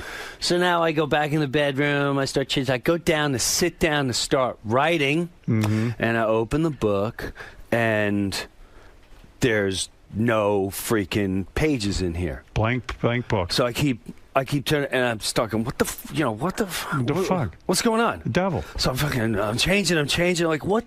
So I'm yelling at my wife, like, did you take pages out of my book? She's like, no, that's not the book you were writing. Now I'm like, this was the book. I thought I put it right here. Oh my God. This is the book I put down. So you had to write. No, what I did. I put it right. So I'm freaking out, and I'm looking all over. I'm like, maybe I'm losing my mind, right. And I'm looking at the places where I thought I was gonna hide it, and I just can't figure out why the book is here and the pages are not. There's no pages in here. So what's the answer? So I go out in the hallway. She goes, ask the maid. So why would the maid know anything about the freaking pages of the book? I go running out into the hallway. And I have the book, and she's a couple doors down. I said, the book, you know anything? And she went, oh, sorry. So, whoa. What does that mean, sorry? Yeah. What does that mean? So, they're gone. What's gone? She said, it's gone. So what do you mean? You ripped the pages out of my book? And she goes, I saw it. I said, no, this is not sorry. Yeah, what is so that? now I start fibbing, going, I'm an author. Right. This is worth thousands of dollars. You took my personal writings? Are you out of your mind? So this is going on, and people like coming out of the hallways. Yeah. Like, I mean, what's what going kind on? of nut is she? So I immediately call downstairs. I say, I need security. I need a manager. Good for you. And they come upstairs, and she goes, I look. I said, where? Just listen. What did you do with the pages? And she explains to me that she took the pages and she put it in the hallway. And the guy who comes and picks up the garbage in the hallway already picked them up and took them. Why would she take your pages? Why did she do it in the first place? Why did she do that in the first place? Do you think the devil commanded her? I don't know. Do you think she's part of Satan's army? Who knows? How do you explain it? So then the manager, now we're in the dumpster. This is unbelievable. Now we're in the dumpster of Caesar's palace.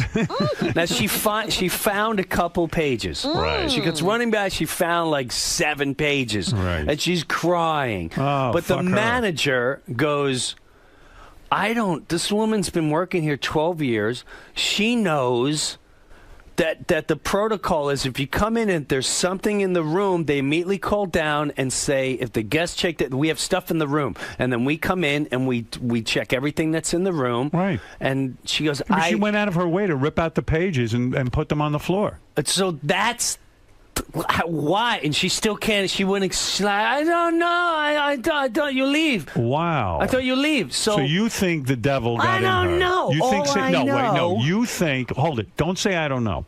You think Satan got into this woman and commanded his legion to grab your pages. You challenged him. I challenged him. You challenged Satan and you lost. So you lost. Don't you ever estimate the power of the dark side, Jim Brewer. You stick with your little taking care of your father wiping his ass. Why did you? Don't worry about what I'm doing. Why would you challenge the devil? I mean, how dare you? Who are you? I mean, come on. Yeah, who do you think you are? Yeah. It was just one of those moments, but that was a moment that freaked Did they me fire her? out. Is I she don't now know. in Honduras in a hut? Probably. Yeah. I mean, what a terrible woman. This is She how do you was explain that? possessed, Howard. It wasn't her. It was Satan. All right, let me explain you this one. Yeah, okay. So, A different one? Okay. Okay. All right, this is another bizarre one. All right? Go ahead. Explain to me this one. I get invited to. Now, did you read the book? If you read the book, Of course I read the book. There's a part where one of the girls died. A good friend of mine died in the car crash and blah, blah. Now, her brother got mangled after that because everyone was. When someone dies very young, often it's centered on the death rather than the life of the kid who's still surviving. Right. So this kid took a beating for years, mohawk, drugs, and just rebellious. So, and he lived in our house, and I tried to take him on the wing for a little bit. I was a kid, though. I'm like 19, 20 years old.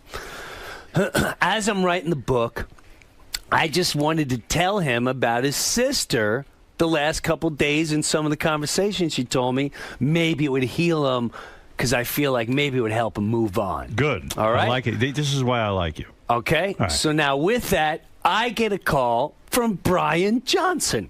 Jimmy, me son. The guy from AC/DC. Yeah, I'm sorry. It's not even Brian. It's his wife. All right. His wife goes, I'm having a surprise birthday party for Brian for his 60th birthday. Isn't it amazing that they're calling you Brian Johnson? The coolest thing ever. Coolest thing ever. That's right. Because you So- love AC/DC. Love Right. Brian. And so I go down there. But as I'm going down there, I swear to God, swear to whatever, swear to God, I swear to God, and I said, maybe I'll have an opportunity to hunt Sean down.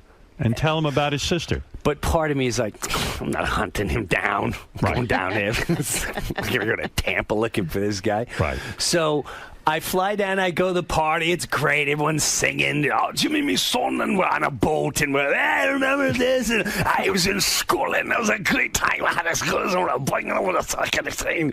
He's telling these great stories. Did you understand any of them? None of it. Right. This Do you is ever all I understand remember. him? Right, this is all I remember. He's telling me the stories like, the greatest thing about Germany is that they got this intelligent language, but they ain't got a word for nipple. Crazy, right? Oh, that's a great point. He's like, And you're like, sure. Yeah. So life is good. So does he sing at the party at all now? Yeah. He does? Yeah, him and a bunch of friends, they would sing, like, stop me up, I'm never down. He loves Paul McCartney. Sounds exhausting, the whole party. It was exhausting. So there's no way you're going to chase this kid down because you're at the Brian Johnson party. But I feel guilty that I'd even. But I said before, when the book comes out, he'll see it. So now he lives down. I don't want to say lives, but I flew into Tampa, right? Which he's a good hour and a half, hour and change away. Right. So I go to Tampa the next day. Right. Fly out to come home, and my flight's delayed like 2.5 hours. So I got some time to kill. I don't have a car. I'm not going to rent a car. I go outside into the parking lot. On my kids' lives. This is at the airport? Yeah, on my. And who's standing on in my the children? No. Oh. Gets better. All right. On my children's lives, I say, I do my little thing. You're talking to somebody again. I'm talking. I said, listen, Devil or God. God? Nah, Okay, I'm okay. done with the devil. I ain't messing with him no more. Yeah, you fucking got your ass kicked. He's got a hard fastball. I ain't messing with him. All right, so you start talking to God. Smart. Yeah, and I said, listen, I know this will heal the kid, but somehow if you can put him in my life, if you can just put him in my life. Because I can't look for him. Just right. put him in my life. I ain't got time to look for a man. I'm wasted from the Brian Johnson party. I was singing last night. Right. I had a busy weekend. Okay, so you spoke to God, right? Because he also moved. The kid moved from where, so I don't know how to get in touch with him. Of course. I go, if anyone knows Tampa.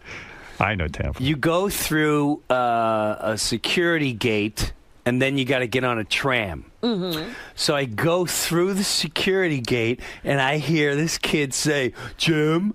And I turn around, it's like a heavy dude.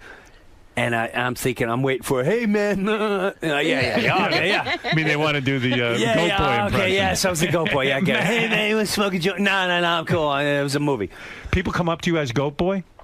Oh yeah, I'll hear it I'll hear from a distance. I just hear people go, man, and I think they're cool. I still say they should have made. I saw Lorne Michaels this week, and I was going to say to him, "Why do you not make the Goat Boy movie with Jim Brewer?" Well, Jim needed to become very successful, and he left. He didn't play by the rules. I'm still here if he needs me. I actually had I went up and said hello to him, and he's still at.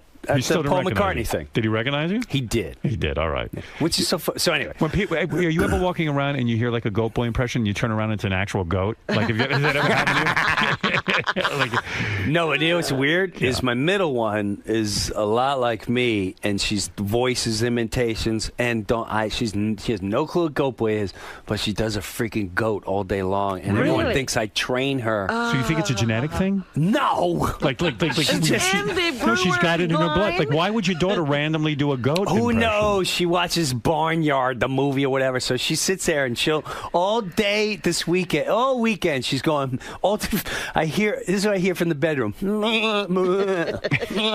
and she's sitting on the edge of her bed going. I'm like, what are you doing? She's like, Dad, a sheep goes, but a goat goes. Like, what? Don't do this in public, please. Are you so proud of her when she does that? I mean, she's a funny kid. Chip off the old block, right? She's a funny kid. That one's yours. Are you still homeschooling that kid? No, the oldest one. This one doesn't want to be homeschooled. You're homeschooling the oldest one. How old is she now? Like what, 12 or something, right? She's 12. Yeah. And what's happening? Let me finish the other one. I'll tell you the homeschool. We're in 5 stories. We just made a left, and then I'll come back to all right, homeschool. so you're on the fucking thing in Tampa on the airplane. You're getting on the tram. Right. And I hear, I hear, and I turn around, and I see this heavy kid I don't recognize, and I said, "Oh yeah, I'm off to I got to get on the tram." And he goes, "No, Jim, it's Sean." And I go, "Sean." He goes, Sean Pomeroy. Kristen's brother. I swear to God, I just got completely hot. Not because I that was amazing. saw him, but why was he there? If you knew the circumstance of right now, right? You would believe it. And I couldn't stop laughing.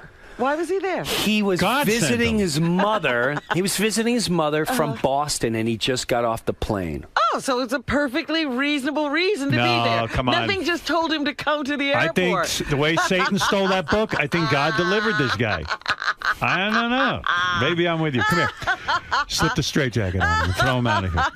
No, listen, Jim, How do you explain it? You know what? I can't explain it. There are things in life that are beyond Unexplainable. It's the unexplainable. Correct. And with you, some people pray to God for money or for fame or for not you. You prayed to for meet Sean. at the airport. You prayed for Sean and there'll be his closure. and missing pages. And let me tell you something. Good for you. You're not a selfish person. Now, get back to your daughter for a second. Yeah. And also, I have another thing I want to ask you about beside homeschooling. What? Did you just do a tour with Steve-O from Jackass? Absolutely. Now, Steve's been in here. Is he a good stand-up comedian? He fares very well. I think he's I think this is my own personal opinion. Okay. I think he's collaborated with someone to help him write. Yes. And he goes up and performs the act. And he also has stuff because First of all, he's a great guy. Yes. I'm a huge Jackass fan. Me too. So when I met him, I don't know how he doesn't hear his voice. He's like, dude, let me tell you something. It was really weird. He says F-bomb dude, it's really fucking weird. They tell me that fucking Jim Brewer is going to do this fucking gig with me. I'm like, dude, no fucking way, bro. How weird is this? A guy who looks like he's fucking stoned and a guy who talks like he's fucking stoned, and we're not fucking stoned, dude. Dude, we should do a tour called We're Not Fucking High. Oh, you did the book. Dude, I love your How do you book. get tied up with him? I don't even understand. I know he's been coming in saying he does stand-up and he kills does and he's fantastic. He tells me how great he is. Let me tell you something. Well, he's like, dude, I can't wait for you to watch my stand-up. It's fucking, I'm so excited, man. You're going to watch me. You're going to watch me. So, wow. He's like, you're going to love these fucking jokes, dude. And so, no, when I meet him. He uses the F word every other word. Every other word. Right. As a matter of fact, when my kids met him, because I allowed my kids to watch parts of Jackass. Right. I skipped through the ones where the guy's showing his donkey all the time. Could be bad. Yeah. Right. So he's like, oh my God, dude, your fucking kids are fucking gorgeous, man. What's that fucking Gabrielle, dude? Fucking Gabrielle. I was like, the Archangel, man. That's fucking great. You gonna watch the fucking show? All right, guys, let's go outside. And do you say, Steve, can you stop using the F word around my young children? They're very impressionable. No. He's showbiz. He's his own, and I don't think he can hurt a flea, this guy. Are you able to have a real conversation with him? I mean, when you're on the road with a Steve-O who's, legendary out of his mind. Yeah. Are you able? He is out of his mind. But are you ever able to sit there with him and have a legitimate discussion? Because, I mean, I've talked to you off the air. Yeah. You're a deep guy. Sure. This is his cut. Well, here. I'll tell you our whole scenario. I'm playing England. He's playing England. Right. We're supposed to play some theater. Together? No. Separately. Okay. I couldn't sell tickets for jack squat. Right. Which I expect. Like, who knows me in London? Right. He is supposed to play. He didn't sell as well, so they put us together. I see. Okay. All right. So they said, "Do you mind playing with Steve-O? With Steve-O from Jackass?"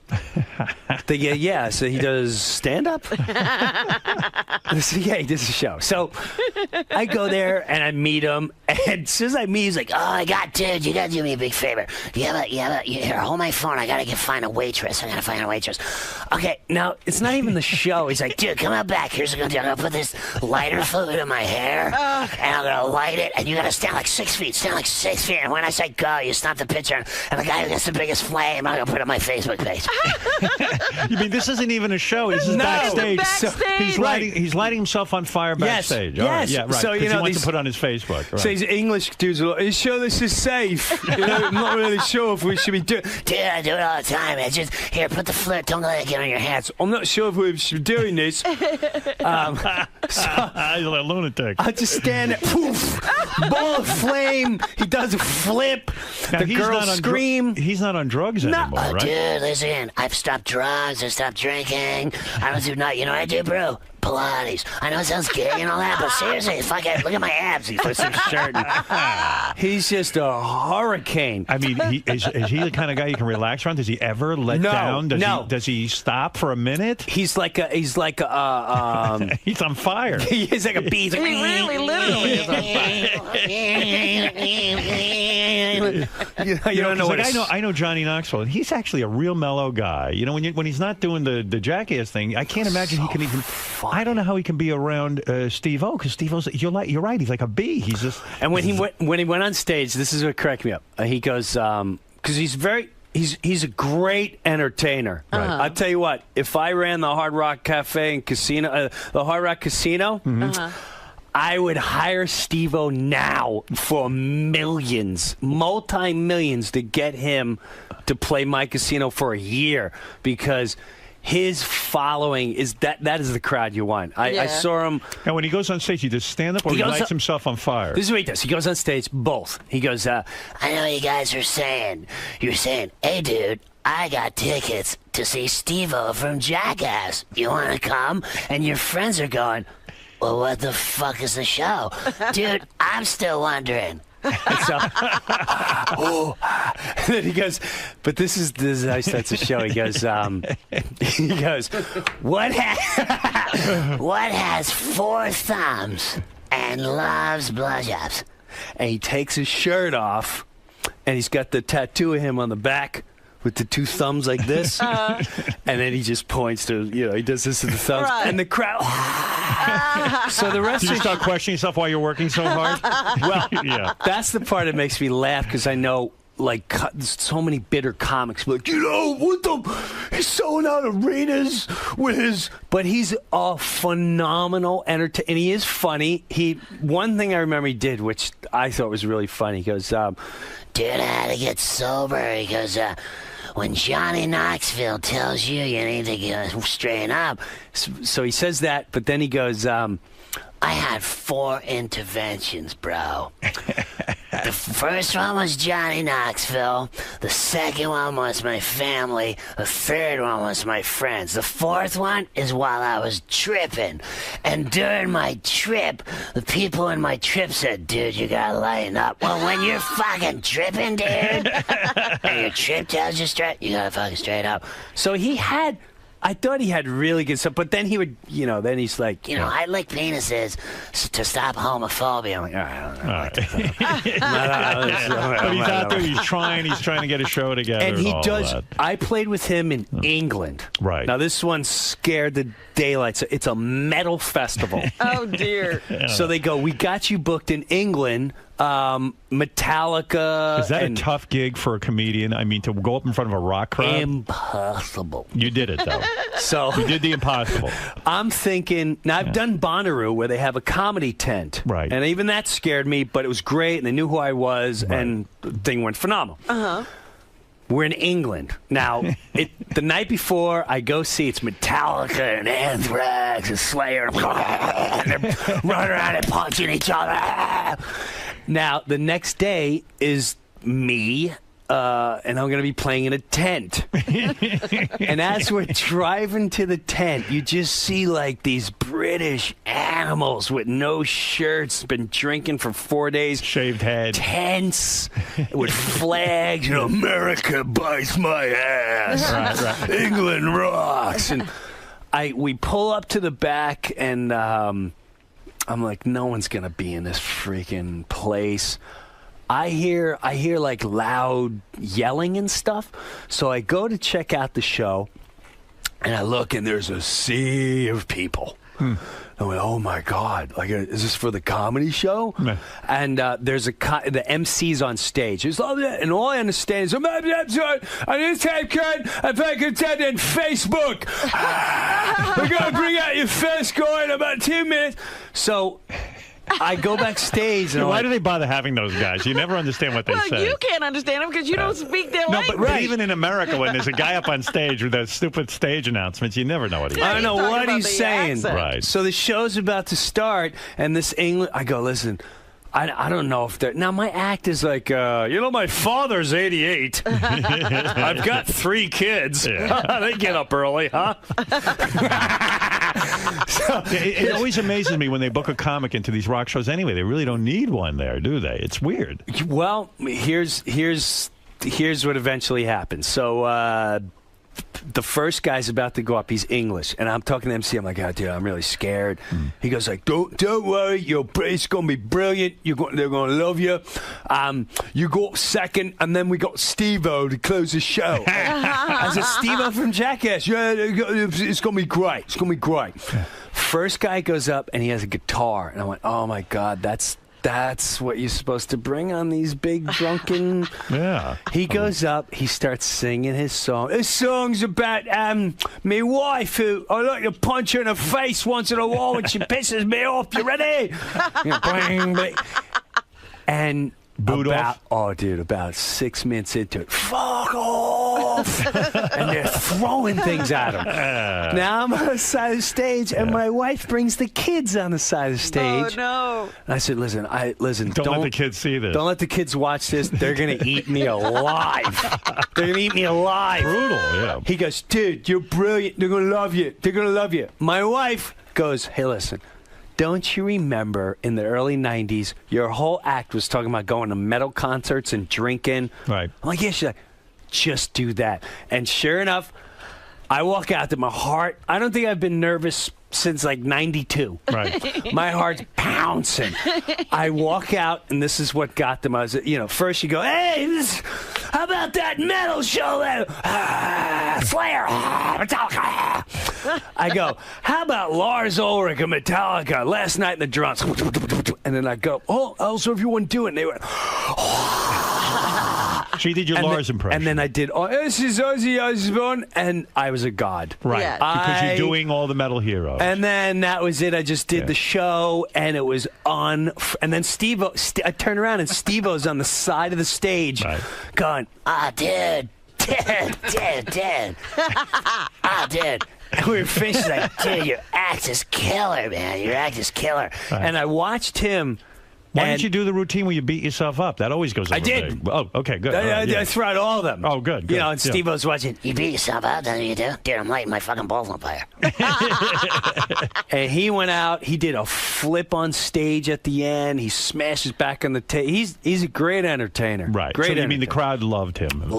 And they're chanting, "Steve." So they like it. He wins them over with those stunts, doesn't he? Absolutely. Right, and he holds them over with his talking and his jokes. You know what's great about you with these impressions? That's always a slam dunk. You're going to win people over with those. I'm watching America's Got Talent, and a girl came out. She does impressions on there, but she didn't have the material. The impressions didn't say anything. Right. You still got to have something funny to say. It's not good enough to do just the impression. You got to have him do something. You do anything. Have Steve-O, whatever, be a cop. "Dude, is your license registration? You can't be fucking speeding, dude. It's like raining out. It's fucking crazy. See, whatever. That's Just put why him in a you're- situation. But that's why you're a genius, because you know to make him a cop and make him, put him in some kind of situation. These people don't understand that. What's the matter with them? I know. What's the matter with them? Now, let me give you a plug. The paperback version of Jim Brewer's book, I'm Not High, is in stores now. I recommend this book. I've read it. It's fantastic. I've read it 3 times, actually. And I'll probably read it 7 more times.